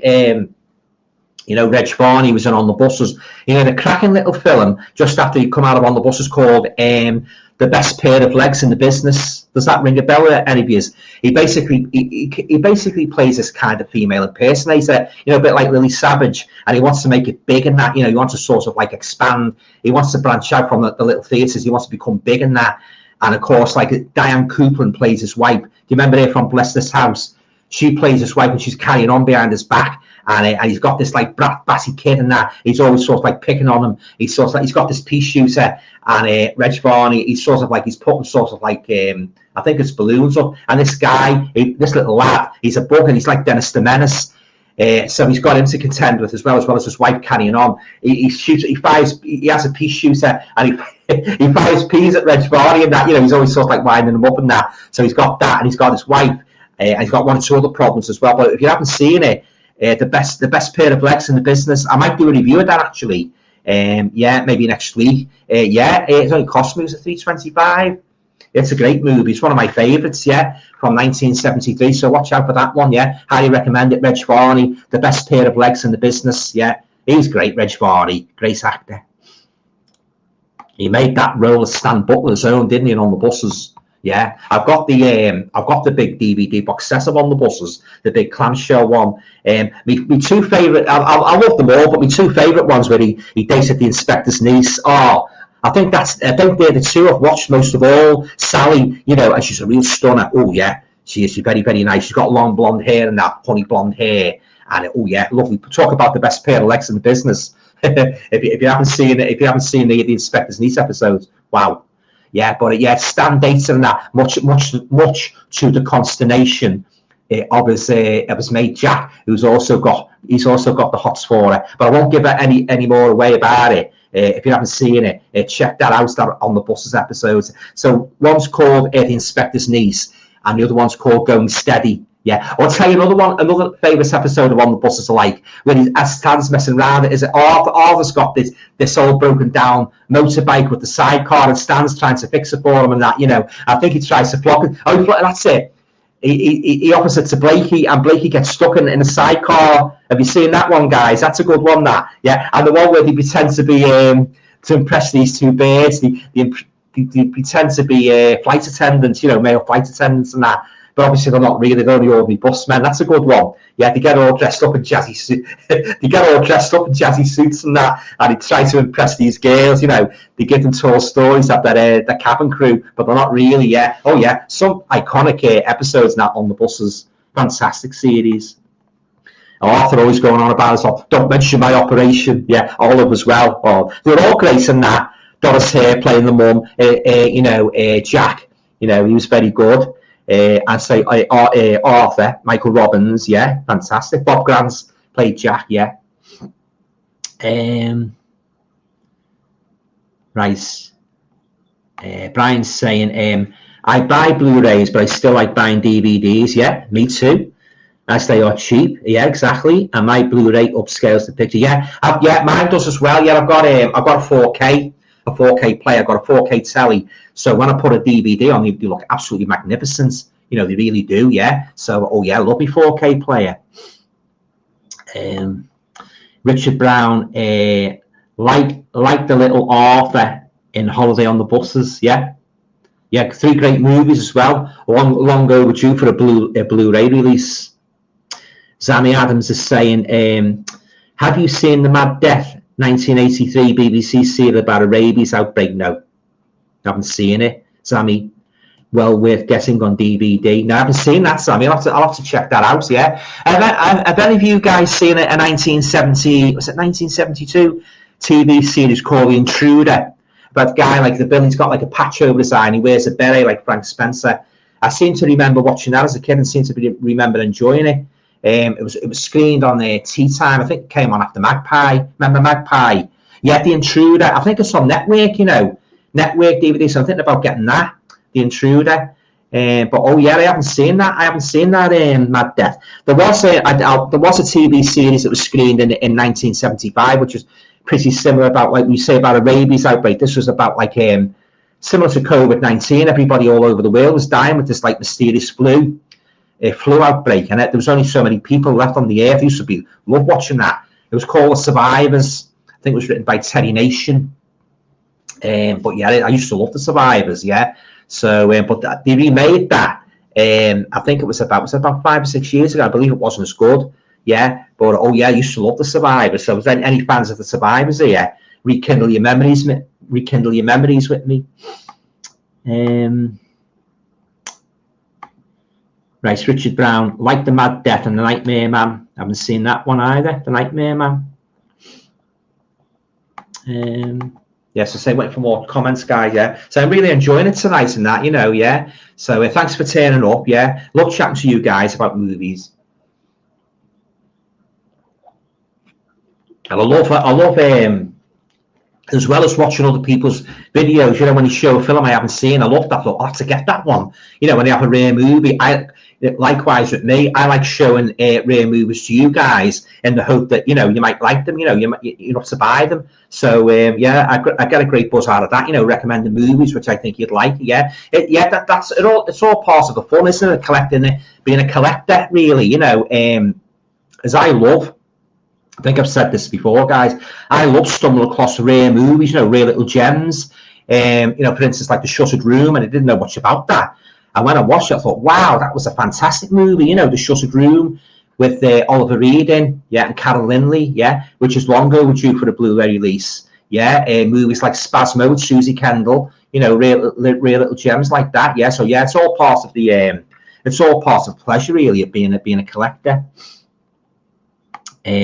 Pete's saying Network has a great sale on currently, well worth checking out. Yeah, I'm going to go along there later, Pete, and have a look, see what's available. Yeah, they're a great company, Network. Yeah, really like them.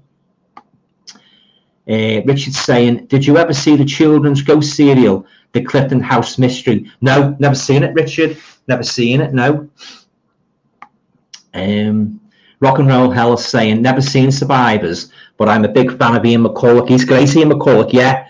Yeah, he made a couple of zombie movies, isn't he? Yeah, as you say, zombie flesh eaters, yeah. I tell you another good movie he was in, The Ghoul with Peter Cushing. I always remember the part where he runs up the stairs in Peter Cushing's house because his girlfriend, he suspects his girlfriend is in the room being kidnapped. And as he runs up the stairs, Peter Cushing's monstrous son, he's like this kind of like ogre. He stabs him, Ian McCulloch, and he stabs him right in the forehead, and then you just see him staggering down the stairs and all blood coming down his face. That's a great one, that. Excuse me. It's a great one, that, The Ghoul. So if any labels are watching the stream, you know, I'd love to see that. Get a Blu-ray release from 1975, The Ghoul, starring Peter Cushing and Ian McCulloch, yeah. Veronica Carlson's in that one as well. Me number one hammer girl, Veronica Carlson, yeah. Oh yeah, he's a great actor, Ian McCulloch, yeah. He's been to a couple of conventions, hasn't he, with you know, the horror fans and that. He's gives some good speeches about his time, you know, when he was young, making all those movies and that. Yeah, he's a nice guy, Ian McCulloch. Yeah, Richard Brown, Survivors was great, yeah. Especially the villain Tom Price, he was a swine, wasn't he? And so was Doomwatch. Don't remember too much about Doomwatch, but oh yeah, I love the Survivors. I was addicted to it, yeah.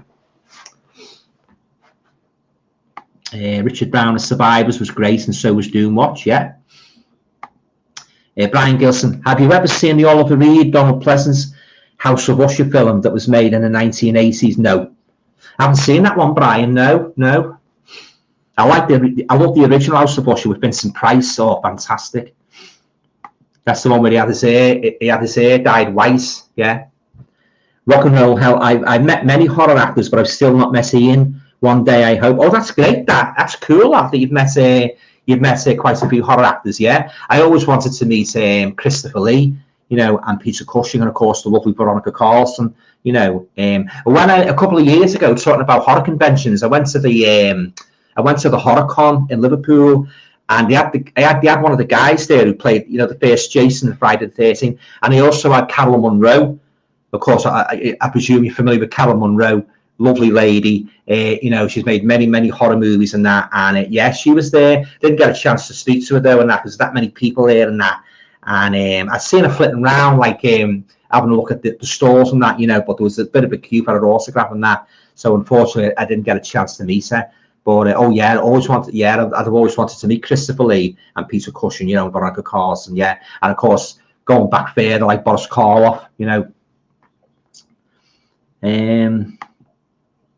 Richard Brown saying, only famous person I met was Terry Pratchett, right? That's the author, isn't it? Was a Discworld he made, the series called Discworld. Very just getting away from horror for a moment, guys. You heard about Jeff Beck passing away. He was great. Hi Ho Silver Lining, yeah. It was quite saddened to hear on the news he passed away. Yeah, I believe we'd only done a show. Was it last week or a couple of weeks ago? Yeah, I love that Hi Ho Silver Lining, yeah. So yeah, another great performer gone. When that first came out and played it, absolutely loved it. Hi Ho Silver Lining. Right, just waiting for some more comments, guys, yeah. But yeah, so I've enjoyed it tonight and that, you know. Yeah, thanks for turning up again and that. And hopefully I'll be back again next Thursday, all going well, with another live stream, yeah. Right, we've got comments coming in now. Rock and Roll Hell, the oldest horror actress I've met is Mimi Lai. Hope I pronounced that correctly. She did a few Italian cannibal movies back in the day. Also Bobby Rhodes from Demons, believe it or not. Oh, right, very good, yeah. It's good that Demons with it in the movie theatre. I've got the 4K of that. I haven't got the second one though on 4K, but I do prefer the first one, you know. Wasn't that Mario Bava? Demons. I'm sure that was Mario Bava.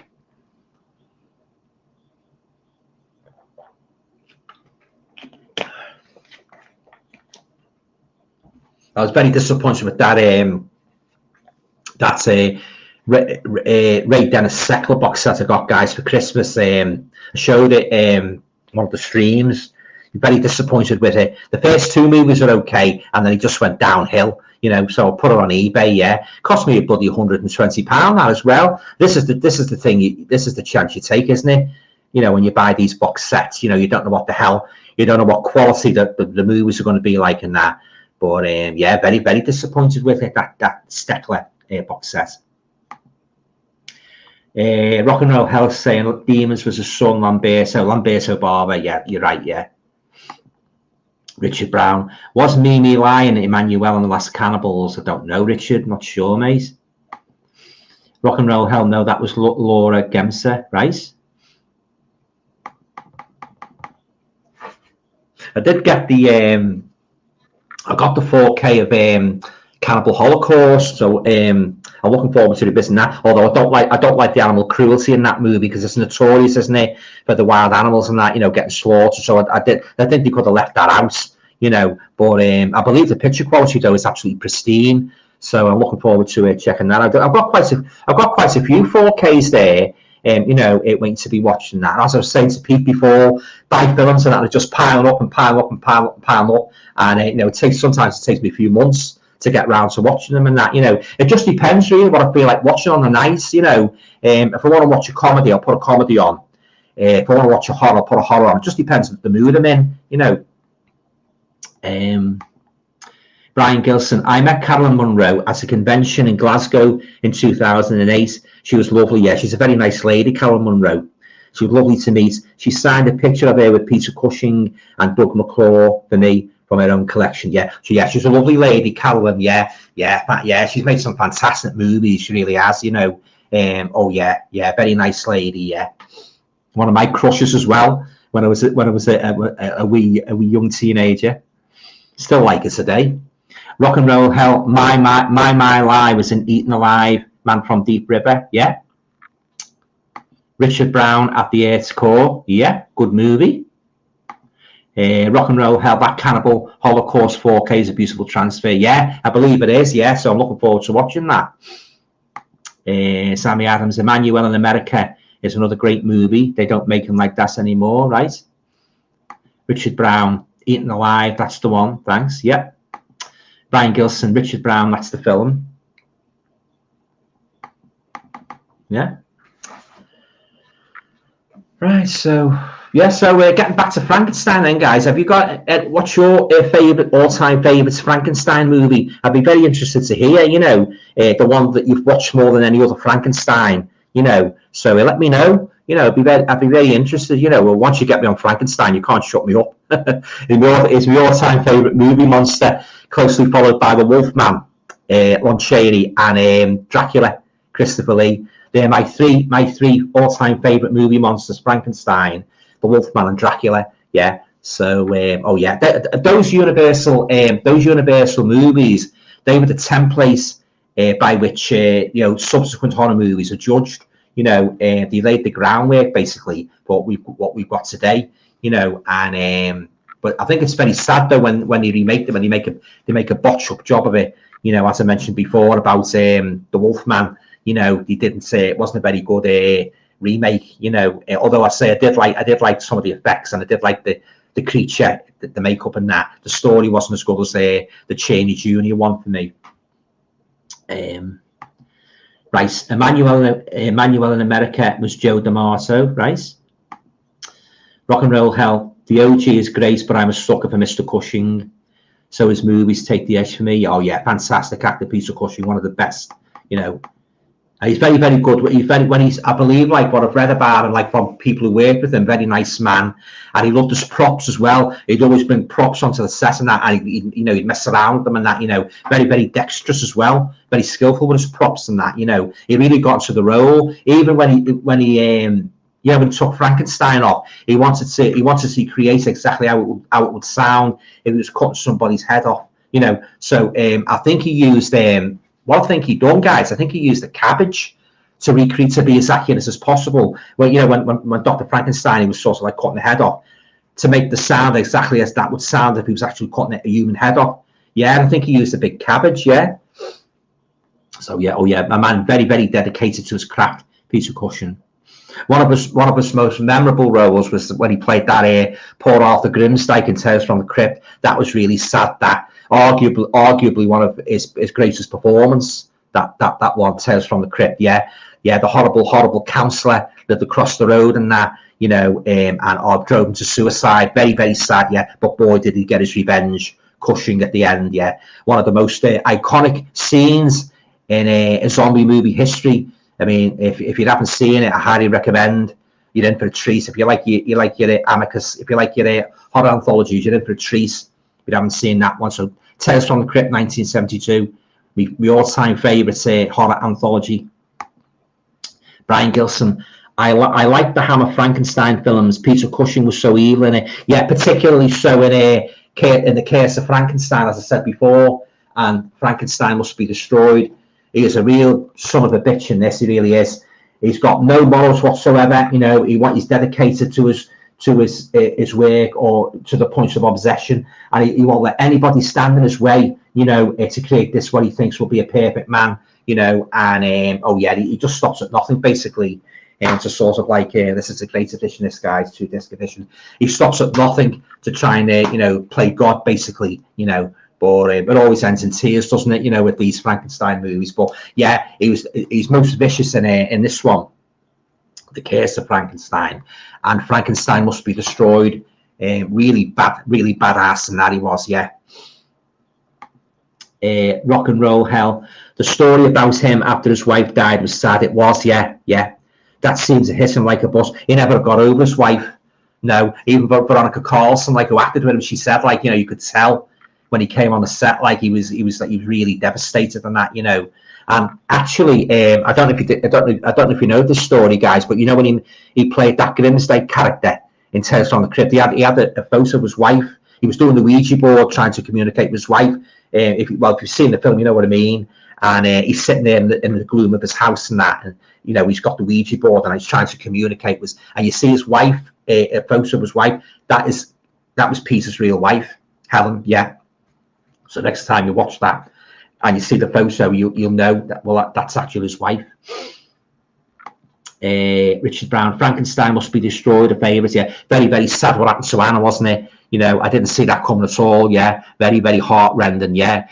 She sort of like she let the monster loose, basically, didn't she?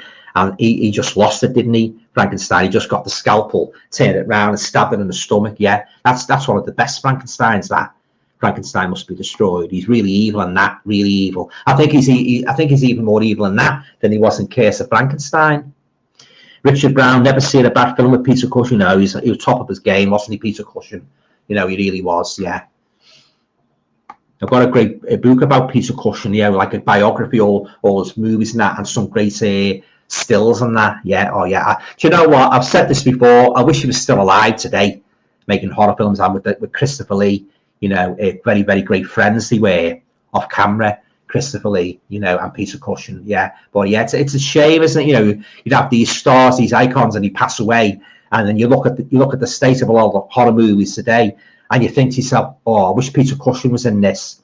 He'd really lift it. Now, of course, depending on the story, but you miss that presence, don't you? You miss that screen presence. What they had, these icons and that. I'm not just talking about horror.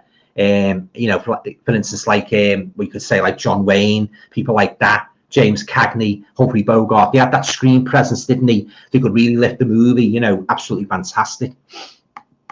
Vincent Price as well. Mustn't forget Vincent Price. Peter Lorre was good as well. He was a good actor. And one we had, The Beast with Five Fingers. That was a good one. Richard Brown, did you like Horror Express? I love Horror Express. Yeah. Peter Cushing, Christopher Lee on the train and that. Yeah, another great snowy setting. Telly Savalas makes an appearance, doesn't he? About halfway through the movie. He's a real badass as well in that. Yeah, I love Horror Express. Rock and Roll Hell. Peter Cushing and Christopher Lee make the worst. Peter Cushing and Christopher Lee make the worst script more than bearable. Yeah, their screen presence just demands your attention. I know. I totally agree with you. Yeah, and it provided many hours of enjoyment when I used to watch those movies as a teenager back in the 70s and that. They'd show a double bill on Saturday nights on BBC Two.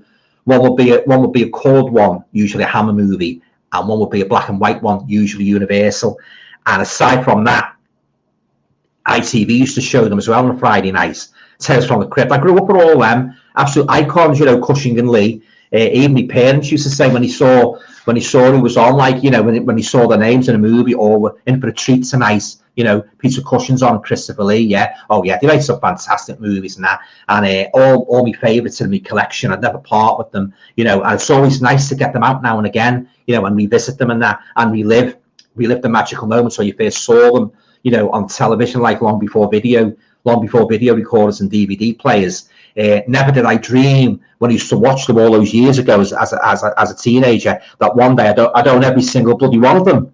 Never, you know. The nearest me hopes got to there was one day I'd like to get a projector, and that was about it. I never dreamed they'd bring video recorders out and DVDs, like of course, like most people who'd have thought it. You know, it's marvelous the way technology's advanced with these movies, yeah. But on the other side of the coin, you've got that streaming, haven't you? That's a big threat to physical media. But let's just hope, you know, it doesn't implode on itself, as we discussed in one of Pete's lives. Let's just hope it doesn't implode, you know, and you know, physical media will never die out. Brian Gilson's saying, I watched a good video by a channel called Unusual Places.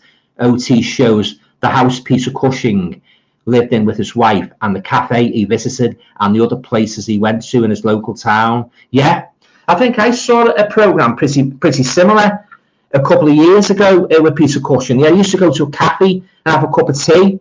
Was it somewhere down Kent, Whitstable? I think it's Whitstable.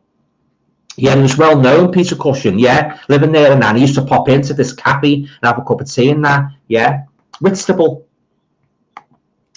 Pete's saying, did you like the Hammer Hounds of the Baskervilles with Cushing and Lee? I love that one piece, yeah. That's one of my favourite Hammer horror movies, that, yeah, fantastic, yeah. Very, very atmospheric movie. And, Peter Cushing, he's fantastic in that role as Holmes, you know. And the part with the spider always gets me, you know, the Christopher Lee, the spider crawling on his jacket and that, yeah. And the setting, you know, the sort of like outside and that. The fog-shrouded forest and that. And, of course, the Hound and that. Oh, yeah, I love Hound of the Baskervilles, yeah. Fantastic. I think that's my favourite. Comes to think about it, I think that's my favourite Sherlock Holmes story, Hound of the Baskervilles. Yeah, it was very well done. That Hammer version, very well done. Richard Brown saying, Telly Savalas made a few good horror films. Yeah, as I say, he was good in Horror Express, and he's been in a couple of Brian Clemence's Thriller. He's played, and he was in I tell you what he was in, that one, The House of Exorcism. That had another title as well. I wasn't too keen on that, though. I thought it was a bit slow. I bought what's the name of that? I think it was Arrow.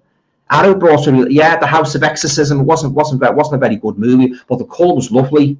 But yeah, he has been in a couple of horror and thrillers. He's great actor, Telly Savalas.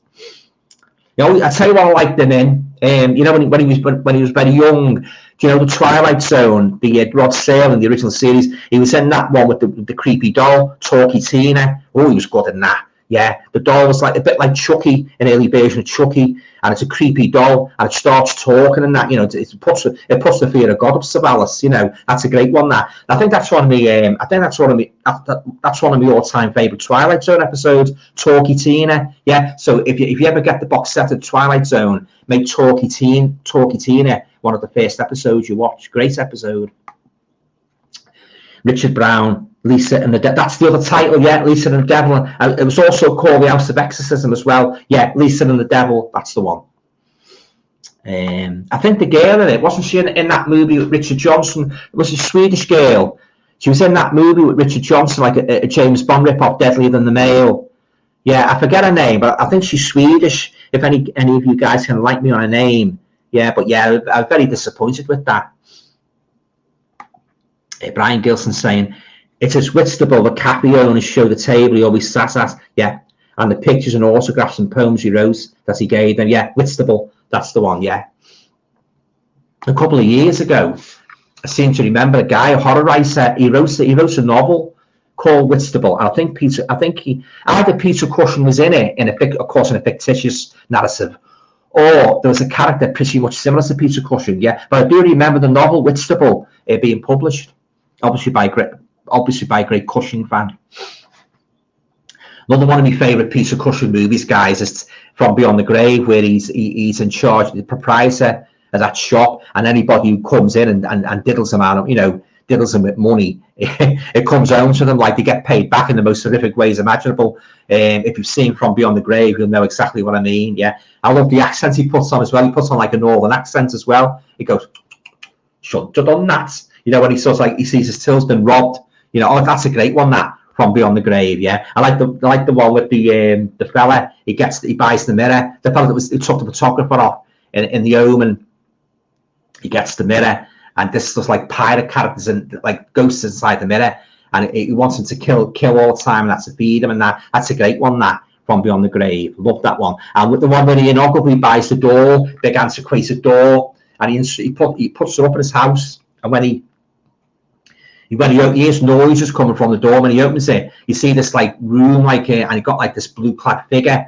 Like he's sort of like a French king with a long black wig on. That's a good episode as well. Oh yeah, I love From Beyond the Grave. It's one of my favourites here. Amicus anthologies. Elk Summer, that's the one. Elk Summer. She was in Baron Blood and Carry On Behind. That's it. I always forget her name. Elk Summer. Yeah. Slasher Fred, Talking Tina was the inspiration for Chucky. You could be right there. Very much similar. A very similar narrative to Chucky. Well, I'll tell you what, guys. I think I've enjoyed it that much. I think I'll go until about 10:30 if that's okay. So yeah, so I'll finish at 10:30. Okay. Cheers. Rock and Roll Hell, Elk Summer. Yeah, I've actually read that one. Sorry. Yeah, Slasher Fred. Telly Savalas was on the TV series Kojak. Yeah, as the main private detective. Yeah, Kojak. Yeah, very, very successful in that series, wasn't he, Kojak? He was good in the that war movie as well, wasn't he? The Dirty Dozen. He was very good in that. And Bo Jest, when he played the that's officer Bo Jest, who was very, very hard in that. Yeah, didn't show any what's the name at all, any mercy on them if anybody got crossed them the wrong way.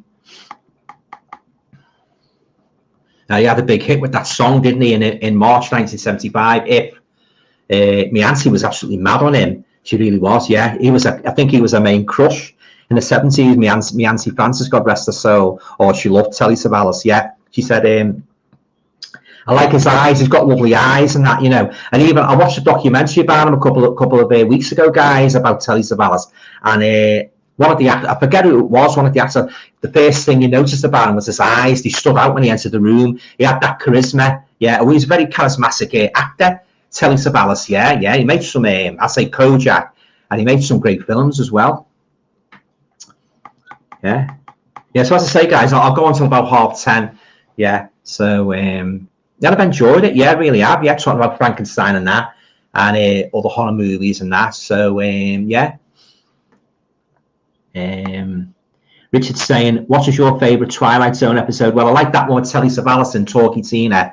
And I like that one with being a Miles in, which she's in like, I think it's a bus station, and she's waiting for the last bus and that. And I don't remember every single thing that happens there, but she's got like a doppelganger. It's weird, yeah. It's a bit like that one, Roger Moore, the man who haunted himself. She's got like a doppelganger, like, and then a fella comes in and he's got a doppelganger. That's quite eerie. And that one, the house on Maple Street where the aliens invade the streets in America, and it sets all the community arguing with each other. That's a good one. The house on Maple Street. I've got while we're on the subject Twilight Zone, guys, I've got the big Twilight Zone guide, the Twilight Zone companion. So when I haven't watched every single episode on my Blu-ray, I've only watched a couple. But once I've watched all the episodes, I might do a rating actually. There'll be top 10 or top 20 episodes, and I've got the book as well, the guide, and that goes further into the making of each episode. It's a cracking book. If you love the Twilight Zone, get yourself a copy of the Twilight Zone companion. It's a great one. Oh, another episode I like in the Twilight Zone, Richard, is the one with William Shatner when he's on the plane. Is it called Horror 20,000 Feet? Richard Matheson, when he's on the plane, he's dead nervous and that, and he looks out the window and he sees this creature. He sees this creature on the wing of the plane, and a stewardess comes over and he said, what's wrong in that? And he's a nervous wreck, but it's got a good twist. Yeah, that's another favourite Twilight Zone episode. Yeah, that's a good one. But yeah, fantastic series, that, the Twilight Zone. Rock and Roll Hell. I like Telly Savalas as Blofeld. Yeah, can't say I've seen him in much else. Right, Blofeld. Yeah, I tell you what I was thinking about checking out, guys. I put it on Facebook a couple of weeks ago. The Austin Powers trilogy. Everybody's bought that box set of Austin Powers. I've only really seen the first one. I think I rented it out many years ago. It was okay, yeah, but there's been two, hasn't there, since? So I was thinking about checking those out as well. I saw this box set, this special edition box set. I thought to myself, I might give that a go. What do you guys think of Austin Powers? Are you a fan? Are the films good? Are they all good? Or are the other two not much good? Yeah, I'd be very interested. Let me know. Yeah. Thinking about. I'll tell you what. I love the theme of Austin Powers. That was an actual tune from 1962. I think it got in the chart. I forget the title of it, but I love that tune. It really evokes the atmosphere of the 60s, doesn't it? You know, the Austin Powers tune. Yeah. So let me know anyway what you think of Austin Powers, the Austin Powers movies. Right, Slasher Fred saying, right, there used to be some kid books that were written by Fred Gwynne. Oh, the guy who played Herman Munster, who played him. Hang on.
Okay, guys, I'm back. Let's get back into the comments.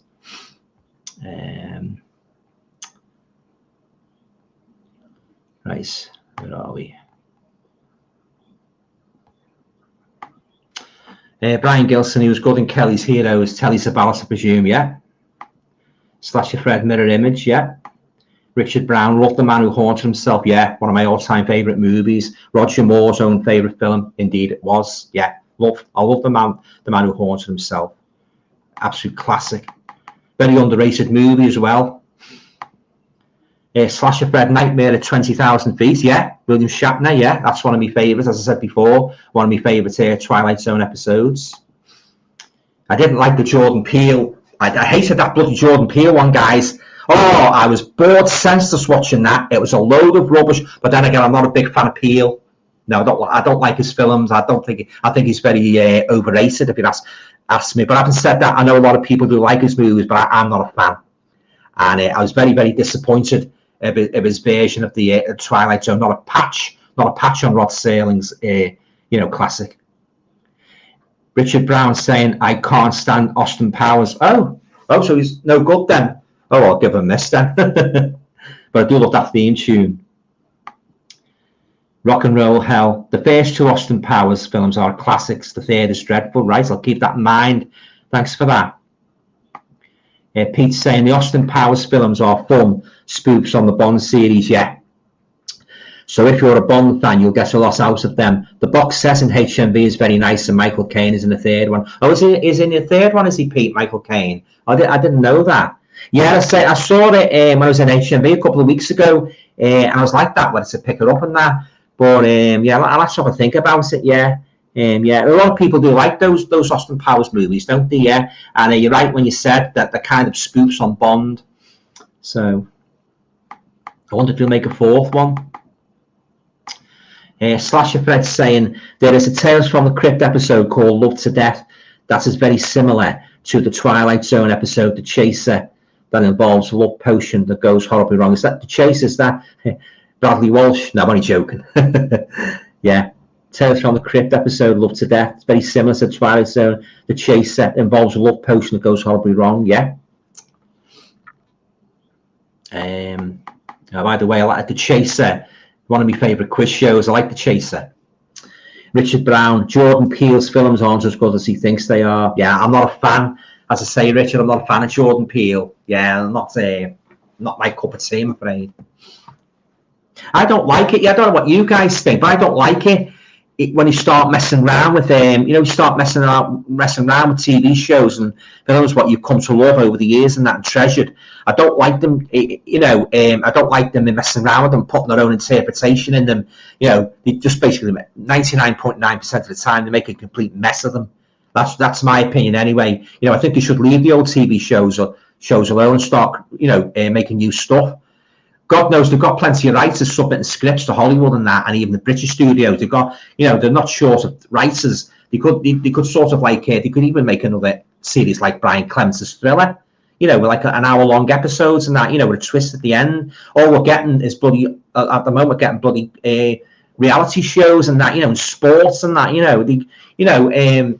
I think it's terrible like the way TV is now, and it's got that way now. We very rarely watch TV shows. We mostly watch movies, because there's a lot of crap on the telly. It's not worth watching, to be honest with you.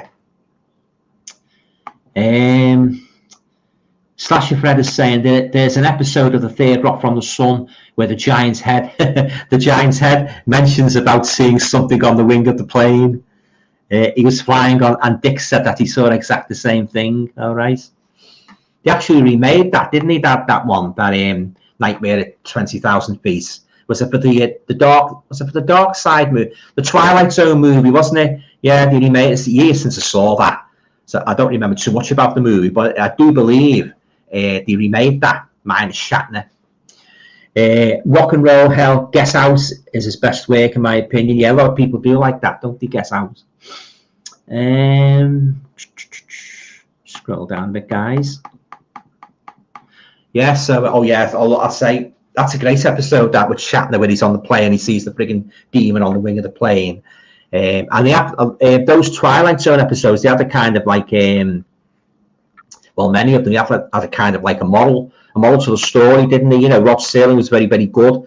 Of course, he was a good script writer, but he had a special talent for sort of like conveying like a kind of a message within those stories. Like sometimes you've got to look for them. But there's sometimes, there's some good messages in those stories. Richard Brown saying, favourite William Shatner film. I don't think I've got one, but I do like that one I mentioned before, The Devil's Reign. So I'm looking forward to revisiting that on Blu-ray. Ernest Borgnine's in that. He plays a high priest, yeah. So, but apart from that, there's no William Shatner. I'm not a fan of the Star Trek William Shatner films. I did like him in the TV series in the 60s, but I'm not a fan of all this modern Star Trek now. So, I can't think of a William Shatner film that I really like. The Devil's Reign, as I say, that is a good one, but other than that, no. Right, Brian said, I love the game show, The Crystal Maze. I never watched that, Brian, so I do remember it being on. Anybody remember Blockbusters with Bob Holness? Used to watch that. Yeah, I used to love the theme tune of that. Yeah, great theme tune, yeah. It used to come on in the 80s, Danger Mouse. My memory serves me correctly. You get like Danger Mouse on, and then Blockbusters at tea time, yeah. Slasher Fred, William Shatner was also on the episode nick of time and involved a small fortune teller film, right? I said there's a lot of episodes I forget for the Twilight Zone, and some I haven't seen at all. I haven't seen every single episode of the Twilight Zone right through. I think there's about 150 episodes or something like that. There's a lot I haven't seen, so I'm looking forward to going through that Blu-ray box set. You know, and as I say, once I've watched it all, I might do a ratings and that, my 10 favourite, Twilight Zone episodes. Brian's saying, I'm not a fan of Jordan Peele's films and 24 films, right? Rock and Roll Hell's saying, wasn't Shatner in a made-for-TV movie about tarantulas? He was, yeah. Kingdom of the Spiders, not really my cup of tea. Yeah, I think he made it in, I think it was the mid-70s he made that. Yeah. Oh, he made an awful movie. He made a couple of, oh, God, it was a dreadful movie. I forget the name of it, but he was a kind of like, he's a kind of like an expert in like these monsters in a cave and that, you know. He was a half a scientist, and it's a terrible movie, guys. You know, he was like a half scientist and half like a Terminator character. You know, he fought monsters and that. But he was already in it. I forget the name of it, but I seem to remember the cave. And yeah, but you know, it was an awful movie. So I think that was one of his worst movies he's ever made. But if any of you guys have seen it, you might know the movie. You might know the movie I mean, but awful movie. Slasher Fred, Danger Mouse was like the James Bond, but with mice. Yeah, that was a bit cheesy, that, wasn't it? Sorry, I couldn't resist that. Richard Brown, William Shatner was in Kingdom of the Spiders. That's the one, Kingdom of the Spiders, Richard. Yeah. And Visiting Hours, they are good horror films. I think I've seen that Visiting Hours a couple of years ago, but I don't remember too much about it. Wasn't it set in a hospital? Yeah, Visiting Hours, yeah. I seem to remember when he's in a hospital, but I don't remember every single thing that happened in it, but it rings a bell, that one. Right, Brian's saying, I think it was called Kingdom of the Spiders. It was Kingdom of the Spiders, yeah. It came out around about that. The one that Linda Day George made, the ants, where all the ants infest a hotel resort. As a Kino Lorber released them, one after the other, Ants, Kingdom of the Spiders, and there was another one as well. What was the other one? Oh, The Bees, The Deadly Swarm, I think. Yeah, I seem to remember the three of them, Animals on the Rampage movie. They released one after the other. Yeah. I like Kino Lorber. So I've got a quarter of an hour to go then, guys. So if you want to get your questions coming, I'll try to answer as many as I can. And if you want to return to the Frankenstein, be happy to broach the subject again on the Frankenstein films.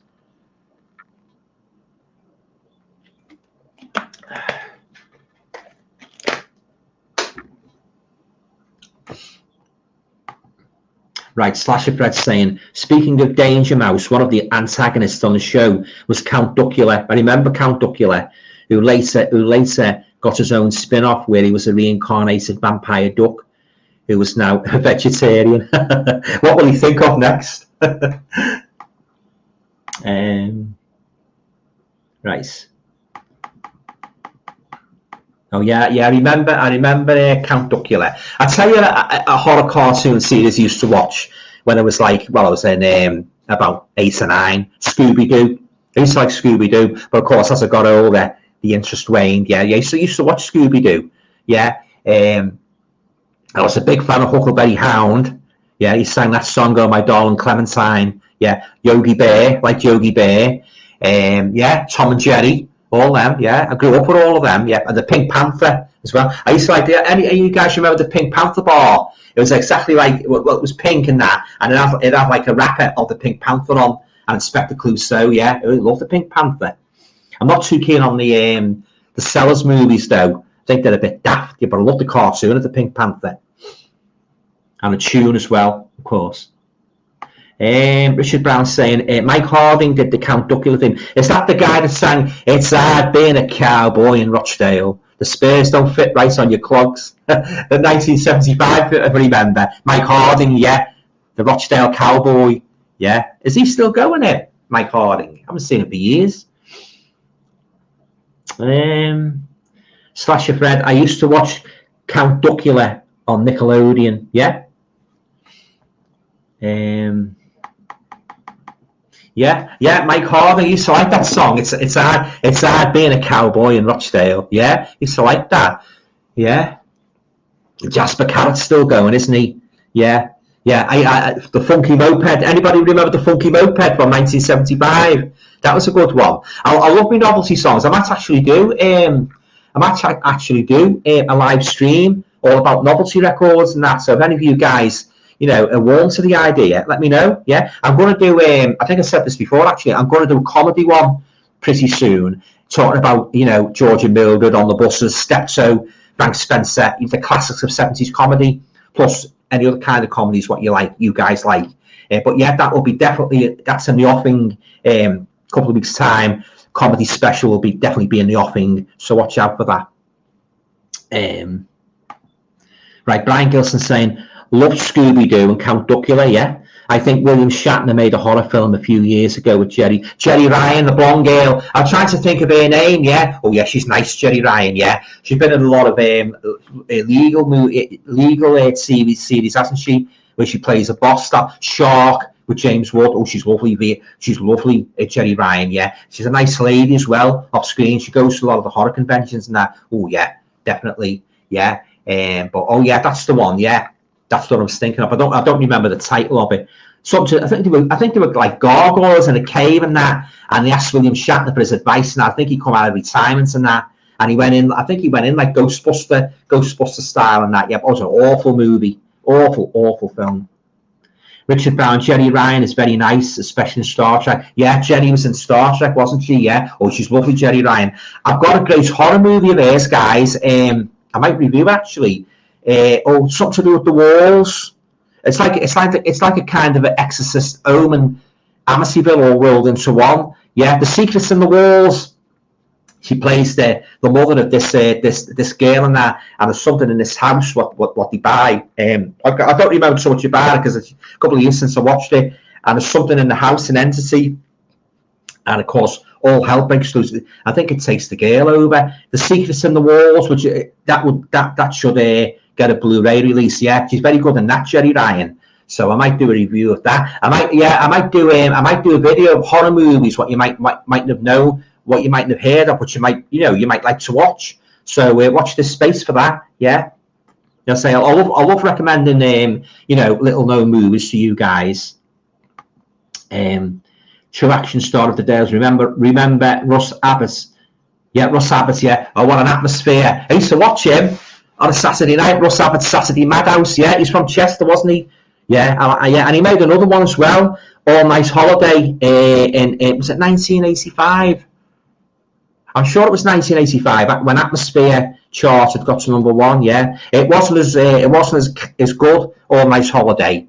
It didn't get to number one, but Atmosphere did. Yeah, I used to like Russ Abbott. Yeah, Vince Prince, the rocker. Yeah, I haven't seen him for years on the telly. Russ Abbott. True action star of the day is H.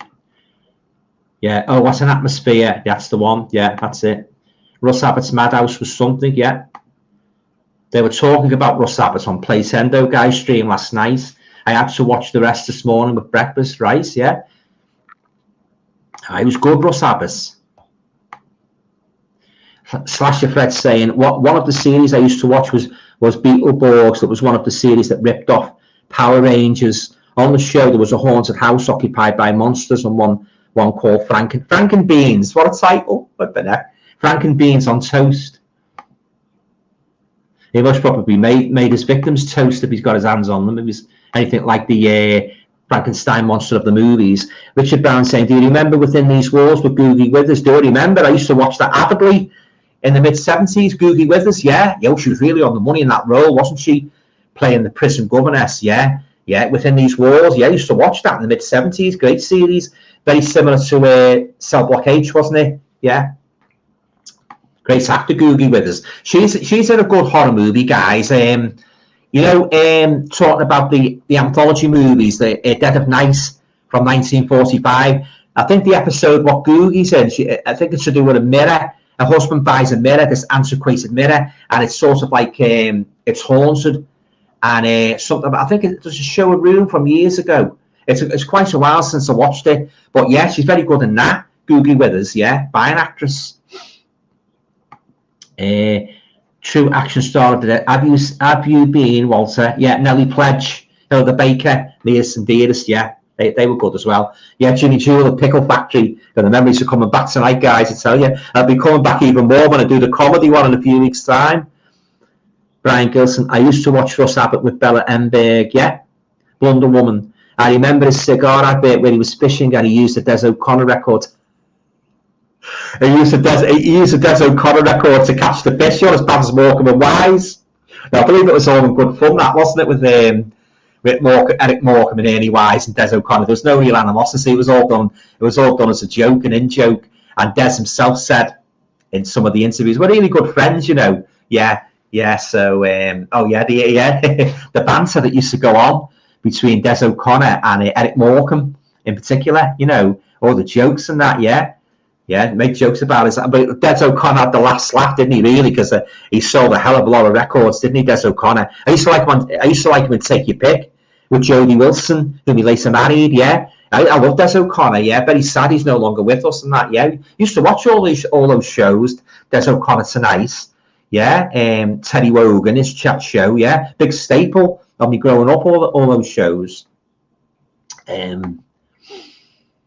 Anybody remember Russell Harty?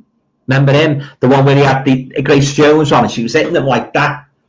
Yeah, that's shown a few times on here. When they have these documentaries about 100 memorable TV moments, that more often than not figures in that list. Yeah, the Russell Harty show, Grace Jones hits them like that. Yeah, and the one with Oliver Reed when he comes on the mic. You guys see that one of Oliver Reed when he came on the Michael Aspel show and he was drunk, He was really drunk, and he had this big jug of I don't know if it was orange juice or not.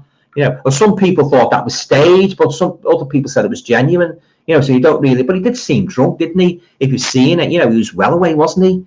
Yeah, that's another memorable TV moments. I'm looking forward to reading this biography, Oliver Reed. Fascinating character, fascinating actor. Richard Brown, brilliant, Dead of Night. It is, yeah, fantastic, yeah. That one with the bus driver, room for one more inside, sir. That's a good one. Yeah. Richard Brown, Def O'Connor, Morecambe and Wise joke. Slasher Threat saying, one of my favourite shows I used to watch was Monster Vision on TNT, where they would show an old classic horror movie. Oh, right. True action star of the day, as I was saying, give me a bit of Terry Wogan, wonderful stuff. Yeah, I used to like the way when he was on his radio show, he used to come out with things, didn't he? He used to say things like, oh, it's 7:30 and not a child in the house washed. Oh yeah, he was the master of witticism, wasn't he, Terry Wogan? Especially when he used to do the Eurovision Song Contest. He used to comment on what you were wearing and that. He'd say things like, just get on with it, just get on with this and that, yeah. The singing, he used to say things like the singing tent and all that, didn't he? Oh yeah. Another great TV star, very, very sadly missed, Terry Wogan. I like the one, the show he done the Halloween 1988. I don't know if any of you guys remember it. A horror show where he had James Earbutt on, he had Clive Barker on, and he had these two mediums on. One was a blonde girl and that, and he had them sort of like, he had the audience like participating, like trying to give messages and that. And of course, Clive Barker and James Earbutt, they were sitting there and that, and they were joking that the banter was flowing and that. But yeah, I've watched that show many times. Yeah, I used to love Terry Wogan's chat show. Yeah. Or the one with Oliver Reed where, yeah, what did he say, Terry? He said, I believe he said, you've got a tattoo on a very, very, what was the word he used? Private part of your anatomy. And Oliver Reed said, yes, on my bleep, bleep. Well, you know what I mean. If you're seeing the show, you know what Oliver said. Say no more. True action star of the day, as I was saying, Oliver Reed loved a goody drinky drink, so... Oliver Reed loved a good drinky drink, so never heard that expression before, drinky drink. Oh God! Yeah, a couple of years ago, I believe he came to Liverpool. He went round all the bars and pubs in Liverpool, Oliver Reed. I don't know if he's making a film or not, but I seem to remember he went with another star as well. I don't know if it was Keith Moon or not. He went round the bars in Liverpool. Yeah, everybody saw him and that. Yeah. Oh, I remember that. Slasher Fred, The Room for One More Story was also the name of the story from the horror anthology book series Scary Stories to Tell in the Dark. Yeah.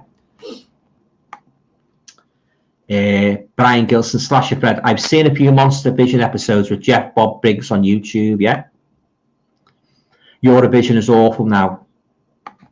Right, to tell you what, guys, I'm going to give you a nice treat. I'm going to stretch it to 11 o'clock. Okay, so if you want to, take another half hour of me listening to my voice, you're quite welcome to stay in that. But I've enjoyed it that much, to compensate for that glitch with the sound. I think I'll stay on till 11 o'clock. Is that all right? No later than that. So there you go. So you're stuck with me.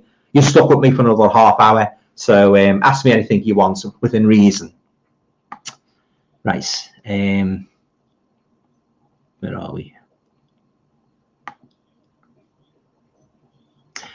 Brian Gilson to Slasher Fred. I've seen a few Monster Vision episodes with Joe Bob Briggs on YouTube. Yeah. True Action Star of the Day. Eurovision is awful now. Yeah, it's gone terrible, hasn't it? That Eurovision Song Contest. They're awful. Yeah. God, I remember, it was really enjoyable. Like you get the likes of like Mary Hopkin on, Brotherhood of Man. ABBA, of course, in 1974 when he won it with Waterloo. But it's gone really down. And the songs, the melodies, they're not catchy, are they? There's just no entertainment value really. All right, they've got these sort of they made all these fancy modern theatres and that. They glamorise it a bit more, handing up all the special effects and that. But at the end of the day, if the songs are crap, it's no good, is it? Liverpool's hosting it this year, isn't it? They're getting ready already. Yeah, preparations. Yeah, don't know how much the tickets are going to be. Slasher Fred, Hellbound, Hellraiser 2. Yeah, it's so for me. Not a great fan of it. I like the first one, the first Hellraiser, but after that, not really. They went a bit downhill for me. Richard Brown saying, remember Paul Daniels' magic show? I do remember Paul Daniels' magic show with Debbie McGee. Yeah. Oh, yeah, I used to watch. Yeah, he hosted, what's the name, didn't he? Didn't he go on to host his own show with Blankety Blank? I remember him hosting his own. Remember that show with Les Dawson in the early 90s, Fast Friends? Do you remember that? Fast Friends. He used to watch on a Friday night, yeah. Les Dawson did do Blankety Blank, didn't he? Yeah. And Paul O'Grady done Blankety. But my favourite was Terry Wogan. I always remember him holding that, the microphone like that, and you could guarantee somebody it's sort of like a celebrity, they grab hold of it and bend it on him, I think that was just like a kind of sort of like a prop, really, that, wasn't it? That microphone. Never seen a microphone like it. I don't think I've seen one since. Let's just get the comments, guys. Right. True Action Star of the Day is saying, any TV presenters you like now? For me, a bit of Tess Daly. Not allowed to watch it with the wife. Yeah, she's okay, Tess. Yeah, she's okay. I used to like Jenny Hanley and Magpie. She was quite nice. Yeah, Jenny Hanley. Yeah. Brian Gilson. I remember Paul Daniels' game show, Every Second. That's the one. Every Second Counts. Yeah. True Action Star of the Day. Yeah, Oliver Reed would turn a pub dry quicker than a heat wave. Yeah. True Action Star of the Day is saying, I see Elvis's daughter has been rushed to hospital with a cardiac arrest. Oh, didn't hear that. So sad, especially after Mr. Beck yesterday. Oh, I'll have to tell my mum about that. Yeah, oh, she loves Elvis, yeah. We were watching, I tell you what we were watching the other night on YouTube, the anniversary of his birthday. We saw Lisa Marie in the gardens of Graceland. She gave a bit of a speech and she went around the fans, shaking hands and signing autographs, yeah. Oh, sorry to hear that, yeah. Awful, like, yeah, as you say, right after Jeff Beck, yeah, the guy who sang Hi Ho Silver Lining. Brian's saying, I remember watching Cheers and the Golden Girls in the 90s. Yeah, I don't really know too much about them, Brian, Cheers and the Golden Girls, but I do remember them being on. They were on for a few years, weren't they? Yeah, I tell you, I did watch a few episodes of Remington Steele. Remember Stephanie Simblas? I watched a couple of episodes of her. Didn't watch it all right through, just the odd ones and that. It was okay. I used to love. I tell you, a series I used to love. Going back a bit further, Randall and Hopkirk, Deceased. You know, with Kenneth Cope and Mike Pratt. Used to love that. And I think I know they brought a Blu-ray out of the whole series, so I might get that at some points. Yeah. He says, Marty says, nobody can see me, Jeff. Only you, Jeff. Only you. Oh, classic. Yeah. He's he pops up, doesn't he, all the time, and he goes. He has the white suit on and that. Yeah. I didn't like the series, the TV series remake. I think was it the 90s or the early noughties? I didn't like that at all. Yeah, as I said before, it just proves my point, doesn't it? When they remake a classic TV series or a classic movie, most of the time they're very, very disappointing.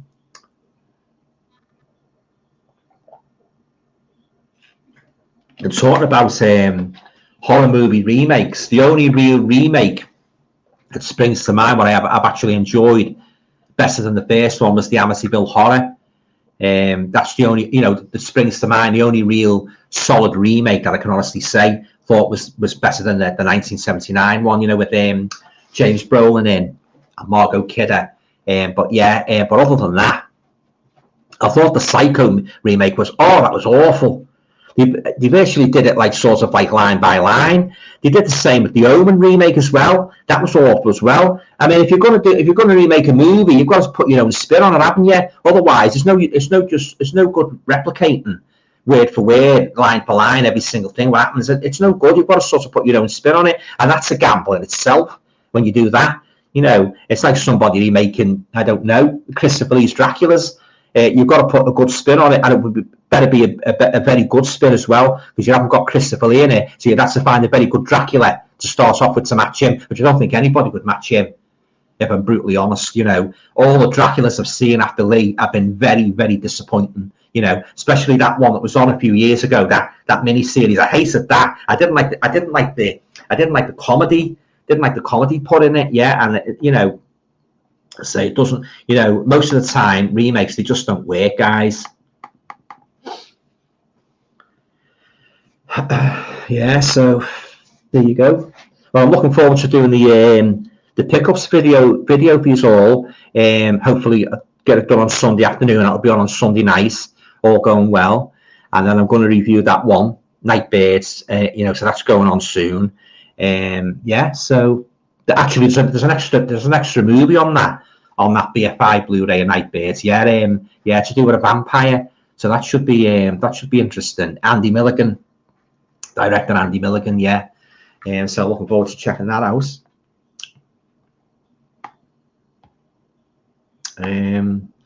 True Action Stars saying, remember Blind Date? That was fun. Yeah, I remember Blind Date with Scylla. She was a diamond. Yeah, very, very rarely they hit her off, wasn't it, on that Blind Date? Yeah, and I'm sure I don't know what you think, but when he said my questions to number one, my questions and so on, I'm sure those answers were rehearsed. How would they be able to think up witticisms in the blink of an eye?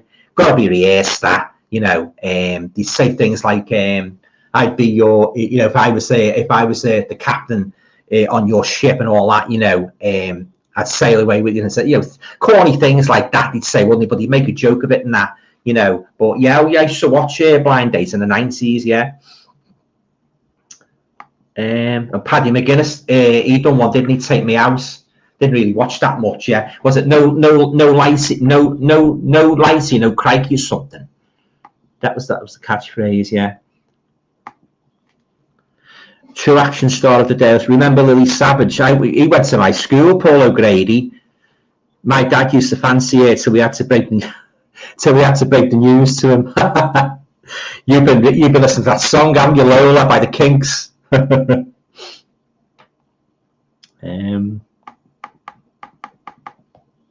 Right. True Action Star of the Dales is saying, Mr. Beck helped launch the career of Rod Stewart. Oh, I didn't know that, Jeff Beck. Dawn of a Discoholic 66. Hi, Alan. You okay, mate? Thanks for dropping by. Fantastic stream tonight. Oh, thanks very much, mate. I'm glad you enjoyed it. My own favourite Frankenstein movies have to be the Universal 1931, yeah, and the Hammer's Kiss of Frankenstein, yeah, definitely. Unless the fun one was in the movie The Monster Squad. Do you know, it's years since I saw The Monster Squad. I'll have to get the Blu-ray of that. Years since I saw it, and I've only seen it the once. Yeah, so I definitely have to get the Blu-ray of that, the Monster Squad.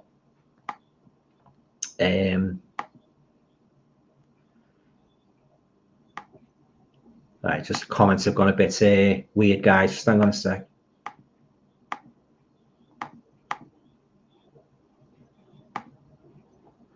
Bear with me a sec, guys. Just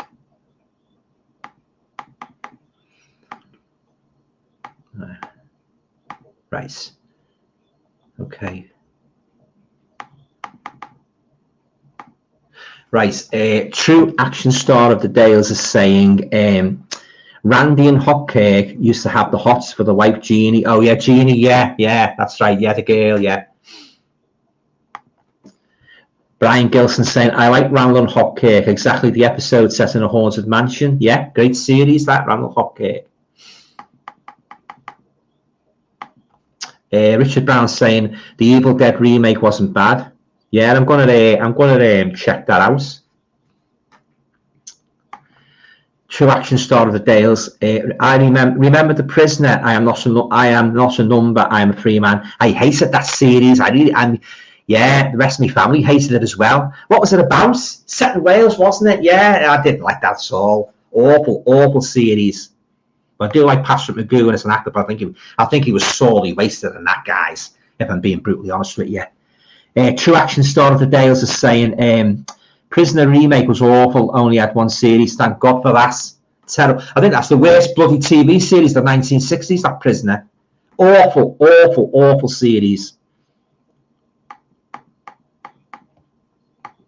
Brian's saying, did you like the Avengers with Patrick McNee? Yeah. Used to watch it avidly, when I was a kid in the 60s and that. Yeah. I had a crush on Diana Rigg, like most gentlemen. Yeah. Love Diana Rigg, yeah. I liked her better than Tara King. She took over later, didn't she, Linda Thornton? No, I was a Diana fan, a Diana Rigg man through and through. My dad, talking about the Avengers, Patrick McNee, Steve, my dad, I think I've said this before, my dad was the spitting image of him. Yeah, he had the same face and that. Yeah, he's an absolute double. Yeah, and he loved the Avengers himself, my dad. Yeah, God rest his soul. Oh yeah, he's the image of John Steed. Because when the Avengers used to come on, guys, my dad used to say, there I am, John Steed, yeah. So he was aware that, that he resembled, he bore striking resemblance to Patrick McNee, yeah. True action star of the day. I agree, Alan, the new Dracula's pretty bad, yeah. Like the sexual nature of it, but felt flat to me, yeah. Bit like me after a few beers. True action star of the day again saying, Brian, Avengers was great. Emma Peel and Purdy, yes. Joanna Lumley, Purdy, yeah. When he brought it back in 1976, yeah. The new Avengers with Gareth Hunt, yeah. Gareth Hunt, who was in Upstairs and Downs. He's gone, hasn't he, Gareth Hunt? Yeah. Lost a lot of actors, haven't we? Real good actors.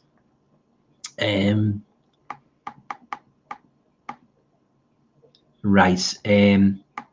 True action star of the day is saying, no likely, no lighty, I think. Oh yeah, talking about Paddy McGuinness's Take Me Out, yeah. Yeah, no likely, no lighty, yeah. Makes you wonder where they get these TV expressions from, doesn't it? Who dreams them up? True action star of theirs is saying, you knew Paul O'Grady, seems like a nice chap. I didn't actually know him, but he did go to my school. He left actually I just missed him actually. I started in 1973 in Corpus Christi, and he gone by then, so just missed him by a couple of years, yeah. Oh yeah, he went to my school, yeah. He mentions the teachers as well who taught me. I missed his TV show, but Tea Time, guys, used to love watching that. Paul O'Grady show at Tea Time. Yeah, he had some good guest stars on as well, didn't he?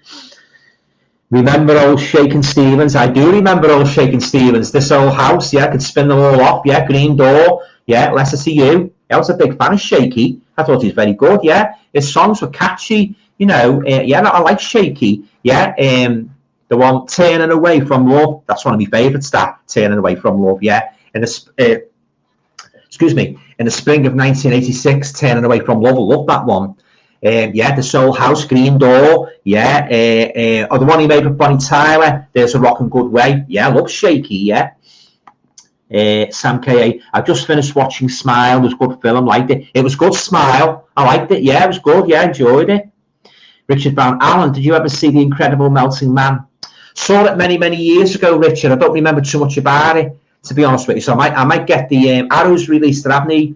Released it a couple of years ago. I might get the Blu-ray of that, the Arrow Blu-ray, and revisit it. Yeah, I don't remember too much about it, but I'll definitely add it to my collection.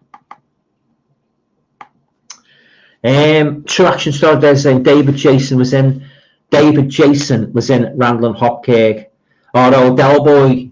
All right, I don't remember. I don't remember. It's years since I watched the series. I don't remember all the stories in it. But I think I definitely have to get the Blu-ray added to my collection. But I don't remember. I only remember the main cast there. You know, Mike Pratt, Kenneth Cope, and the girl who played Jeannie. But after that, I couldn't tell you who was the guests in it, regular or irregular. True Action Story today was saying, highly recommended. The Americans, great series set in the 80s. You'd like it, Alan. All right, I'll have to check that out. Thanks for that, mate. Right, Richard Brown saying, apparently Patrick McNee was brought up by his mum and a lesbian lover, no father. Didn't know that. He was good in The Howling, Patrick McNee. Yeah, he was good in that. And he was in that other one, wasn't he? Waxworks. I wasn't too keen on that. Waxwork. He played the song at the end. It's my party, and I'll cry if I want to.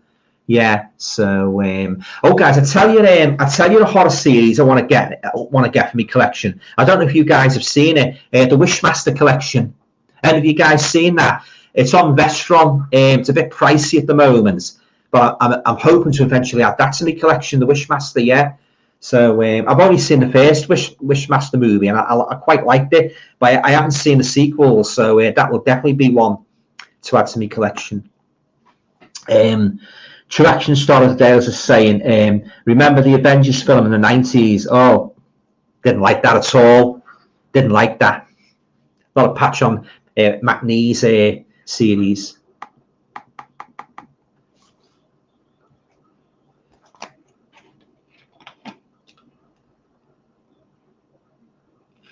That was another good role Patrick McNee played in it with Christopher Lee. He played Dr. Watson in that TV movie that seemed to go on for about 5 or 6 hours. Any of you guys seen that? Yeah, it was shown on Saturday afternoon, of course, a bit like. But yeah, I saw Patrick McNee playing Dr. Watson and Christopher Lee. It was, I think Christopher Lee was bald in that one. I think he had a bald. If memory serves me correctly. But yeah, I remember Patrick McNee playing Dr. Watson in that. Cropsy 2019. Waxwork is a classic for me. McNee was also in the 80s slasher Sweet 16, right? I have that. Restaurant Wishmaster says. Oh, very good. Yeah. As I say, I'm hoping to pick that up at some point. Michael's Movie Corner. Hi, Alan. Hope it's all well. Oh, Mike. Thanks for dropping by. Hope you've had a good week, mate. Yeah. Thanks. Yeah. I'm going off at 11, so you just joined just in time to sort of like have a little chat and that. Yeah. So yeah, nice to see you. Yeah. Thanks for turning up, mate. Yeah. Cheers, mate. Richard Brown. Did you see Jack the Ripper with Michael Caine? Saw that many years ago. I don't remember too much about it. But I'll have to revisit that. I like Michael Caine. Yeah, he's a good actor. He's good in that Dress to Kill, wasn't he? And Zulu and Alfie. Yeah, great actor, Michael Caine. And of course, Get Carter. Right. Yeah, so just wait for some more comments, guys. Yeah, got a quarter of an hour to go. So yeah, I've enjoyed it tonight, guys. Yeah, I really have. Yeah. And yeah, thanks again for turning up. You're always a pleasure to talk to you all on that. Talking about movies, my number one passion in life, movies. So yeah, great stuff. Michael's Movie Corner. Just finished my new media room yesterday. Oh right, yeah. So you're all sorted now, are you, Michael? Yeah. I've still got to get more shelves to accommodate all my ever-growing movies and that, because it's sort of like they're starting to pile up now on the peripheries of me furniture, my shelves and that. So I'm still on the lookout, for some new bookcases or shelving. But well, I think I said to you, I'll feel about DIY. I've got no patience for putting bookcases together, so fingers crossed. Hopefully, in the end, I'll be able to get a ready-made one. Right, Crop C2019 is saying, I also have the Vestron Warlock set, right? I remember really liking part 2.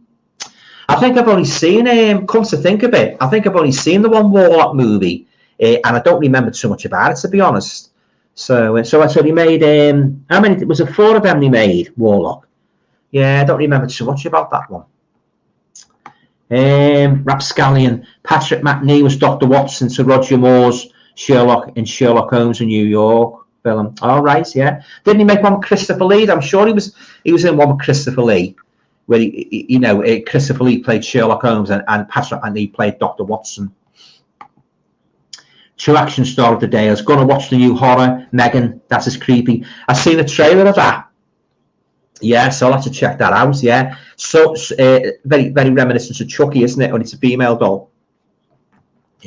Brings to mind Talkie Tina again from the Twilight Zone, doesn't it? Talkie Tina. I tell you, while we're on the subject, guys, of creepy dolls, I'll tell you what one of my favourites. I don't know if you guys have seen it. Magic with Anthony Hopkins. He plays a ventriloquist. He wants to make it big and that. And his doll, I think the doll's called Corky. It takes him over to the extent that the personality it all merges in one. So that's a great one, that Magic. Yeah, I've got the book of that by William Golding, and Anthony Hopkins. He's really on the money in that. And the doll's very creepy. It's good, that. Yeah. So if you want to, yeah, I think Corky and Fats is Fats the dummy. Come to think of it, I think Fats is the dummy, and Anthony Hopkins plays Corky. It's a while since I watched it, but that's a good one. If you like your creepy ventriloquist doll movies, I'd highly recommend Magic. It's a great one, that. And Margaret's in it as well. Right, True Action Solidaires are saying, me and DIY don't go together. I know what you mean, mate. I get the wives' brothers to do it and pay him in wine. Best way to pay if he's a wine connoisseur. Michael's Movie Corner. Luckily, I had a friend put my bookcases together for me. Or lucky you, yeah, very good. Dawn of a Discoholic 66 is saying, I remember Patrick McNee was really good in a TV movie from 1970 called Mr. Jericho. Oh, I haven't seen that one, Mr. Jericho. It's on network DVD. Oh, I have to watch out for that, Mr. Jericho. Oh, thanks for telling me about that. Yeah, I'll have to check that out. Richard's saying it's not about Meghan Markle. We won't go into that, will we? Meghan Markle. Don't get me started about that Meghan Richard. Ha ha. Right, guys, we've got 10 minutes to go anyway. So if you want to get, I'll try to answer as many comments as I can, many questions what you'd like to put to me. So yeah, feel free to ask me anything. Doesn't have to be confined to Frankenstein. So, but yeah, I've really enjoyed it tonight. True Action Star of the Dales is saying, don't get. Oh yeah, sorry, we read that. The comments are going a bit weird here. Just waiting for some more to load up, guys. Yeah. So I'll have to check that Jericho movie out. Yeah. Oh yeah, he's a great actor, Patrick McNee. Yeah. Very, very nice man as well, by all accounts. Yeah. So he got that role, didn't he, John Steed, to a T. Fantastic, And I like the way he injected a little bit of humour in, didn't he? He's very, very sarcastic in that, And granted, even I know some of the plots were a little bit cheesy, the way he seemed to get away in the nick of time, didn't he? Whether they were fighting the robots, a spy, a mad doctor, they always seem to get away in the nick of time. Yeah, a bit like the Batman series with Adam West. Yeah, but very good fun. Good 1960s TV series. Brian's saying, to True Action Star of the Day, as Perry and Tara King were great in the Avengers. Yeah, yeah. Joanna Lumley, yeah. She done a lot of good for the Gurkhas, didn't she? Joanna Lumley, yeah, yeah. Oh, I give her a good pass on the back for that, yeah, helping the Gurkhas. Cropsy 2019, I just bought the Tales from the Crypt and the Vault of Horror Blu-ray. We'll watch that tomorrow. Well, you're in for 2 treats there, because both of those movies are absolutely phenomenal, especially Tales from the Crypt, which is my all-time favourite horror anthology movie. So yeah, you're in for a treat watching them. Yeah, they're fantastic. They're classics, them, of a horror portmanteau cinema. So yeah, you're in for a treat with them. Right, Richard's saying, have you seen Taurus Trap? Yeah, that's the one with the Chuck Connors in, isn't it? He played the rifleman and Branded. I've seen it. Yeah, it's good. Yeah, it's a very enjoyable movie. Yeah. Oh yeah, he's creepy in that, isn't he? Chuck Connors. Yeah, very enjoyable movie and a very, very underrated movie in my opinion. Michael's saying, I took 2 days to do The Room. I'm very happy with it. I'll be posting a video next month since I already have all the videos for this month done. Oh, that's great, Michael. Yeah, I look forward to it. Yeah, cheers, mate. Yeah, I look forward to that. Cropsy's saying, Rupert Murdoch wants everybody to hate Meghan Markle, and it seems to work on that. I don't know. I don't really follow stories about the royal, so I couldn't tell you the whys and wherefores of that. True Action Star of the Day is saying, remember asking the wife to dress up as an appeal for a fancy dress party. I ended up in the doghouse that night. An appeal. She did have a huge male following. Yeah, definitely. Yeah. Remember asking the wife to dress up as an appeal for a fancy dress party. I ended up in the doghouse that night. Put the tight catsuits on, did she? Yeah, so 5 minutes to go, guys. So yes, ask me anything at all, you know, always happy to answer your questions and that, you know. But yeah, again, favourite Frankenstein movies, favourite horror movies, favourite horror books. Do you agree with me that Frankenstein by Mary Shelley, one of the greatest horror novels ever written? Yeah, alongside Bram Stoker's Dracula. But yeah, fantastic. Yeah. Well, they were as I say, they formed the basic template, didn't they? Which sort of like spawned a lot of the horror movies we've got today. You know, those classics of the 1930s and 40s. They were kind of a benchmark. You know, comparing them to the horror movies of today. You know, very, very high standard. Yeah. True Action Star today is £400 for a catsuit. Yeah, I was in trouble. I bet you were. 400 quid for a catsuit. Tell you what, guys, I hate those bloody jumpsuits. You know, with some of the, you know, they're bringing out some of the jumpsuits, aren't they? You know, for some of the staff and that, you know, I think they look awful. You know, really unsightly. You know, they really do. Michael's Movie Corner. I'm off, Alan. Have a good night, mate. Talk soon. Oh, thanks very much, Michael. Yeah, thanks for dropping by. Yeah, and all going well. I'll talk to you again, you know, very, very soon. Yeah. Have a nice weekend. Yeah, thanks for dropping by. True Action Star of the Day. Nice, Alan. Same time next week. Yeah, bet your bottom dollar. Same time, same place next week. I haven't decided on the theme yet, but as per usual, I'll put a little thumbnail out, you know, next week. Right, Cropsy's saying, I just bought the 80s Children's Ghost TV show, Come Back Lucy from Network. I remember watching that as a kid. There was another one called Chop Tea as well, right? Richard Brown, Elvis like the jumpsuits. Yeah, but I don't think they look very nice on women. You know, I honestly don't think they don't look very nice on women at all. They were the fashion then in the 70s, weren't they, the jumpsuits? Even ABBA wore them. And that if you watch that video of ABBA singing Mamma Mia, you see Agneta, she's got a white jumpsuit on, hasn't she? True Action Star of the Day is cabin crew for the planes. There's another joke. I know, exactly. Yeah, it is. Yeah, there's a big stink about that on Twitter. British Airways, yeah, they're doing away with well, not doing away with them, but they're trying to introduce cabin, drab trouser suits, jumpsuits for the staff.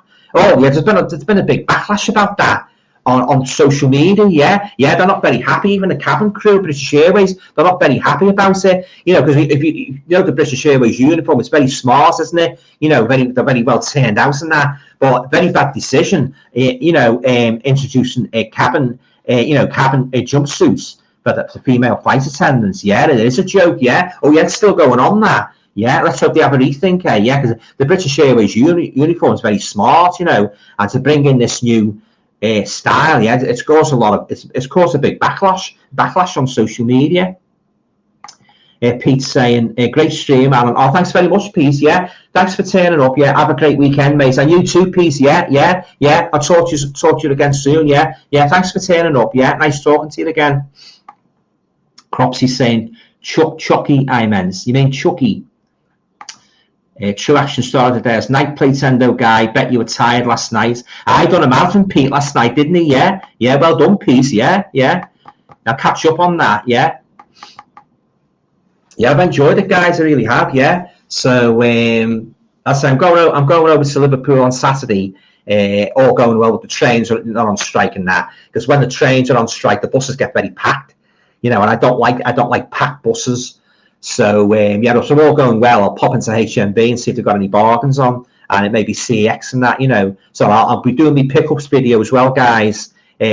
Sunday. So all going well, nothing turns up and that. So that should be on Sunday night, my latest pickups. And then, as I say, next week's live stream, I don't know what the theme's going to be yet. So I've got a couple of ideas like rolling around in my head and that. So so there you go. So so I've really enjoyed it. Yeah, thanks very much, everybody. Really enjoyed it tonight. Yes, apart from Frankenstein, some interesting topics raised. Yeah, I'm looking forward to doing that comedy one in a couple of weeks. Yeah, should be fun. Yeah, because I talk, I can talk till the cows come home about on the buses, man, about the house, George and Mildred. Bass Bear saying, nice, Alan, great stream, and see you next week. Yeah, thanks very much for turning up. Yeah, I've enjoyed it. Have a nice weekend. Cropsy saying, bye, Alan, nice to catch some of the live stream. Yeah, as I can't always get the time to make them. Yeah. Oh, thanks very much. Yeah. Oh, cheers. I appreciate it. Yeah. Thanks for turning up. Yeah.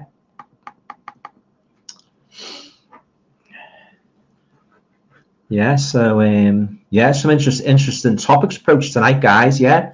I say obviously enjoyed talking about Frankenstein and that. Yeah. So absolutely love these movies. Yeah. Fantastic. Yeah. The greatest monster was Boris Karloff, and then Baron Frankenstein, Peter Cushing, Baron Frankenstein. Yeah, there you go.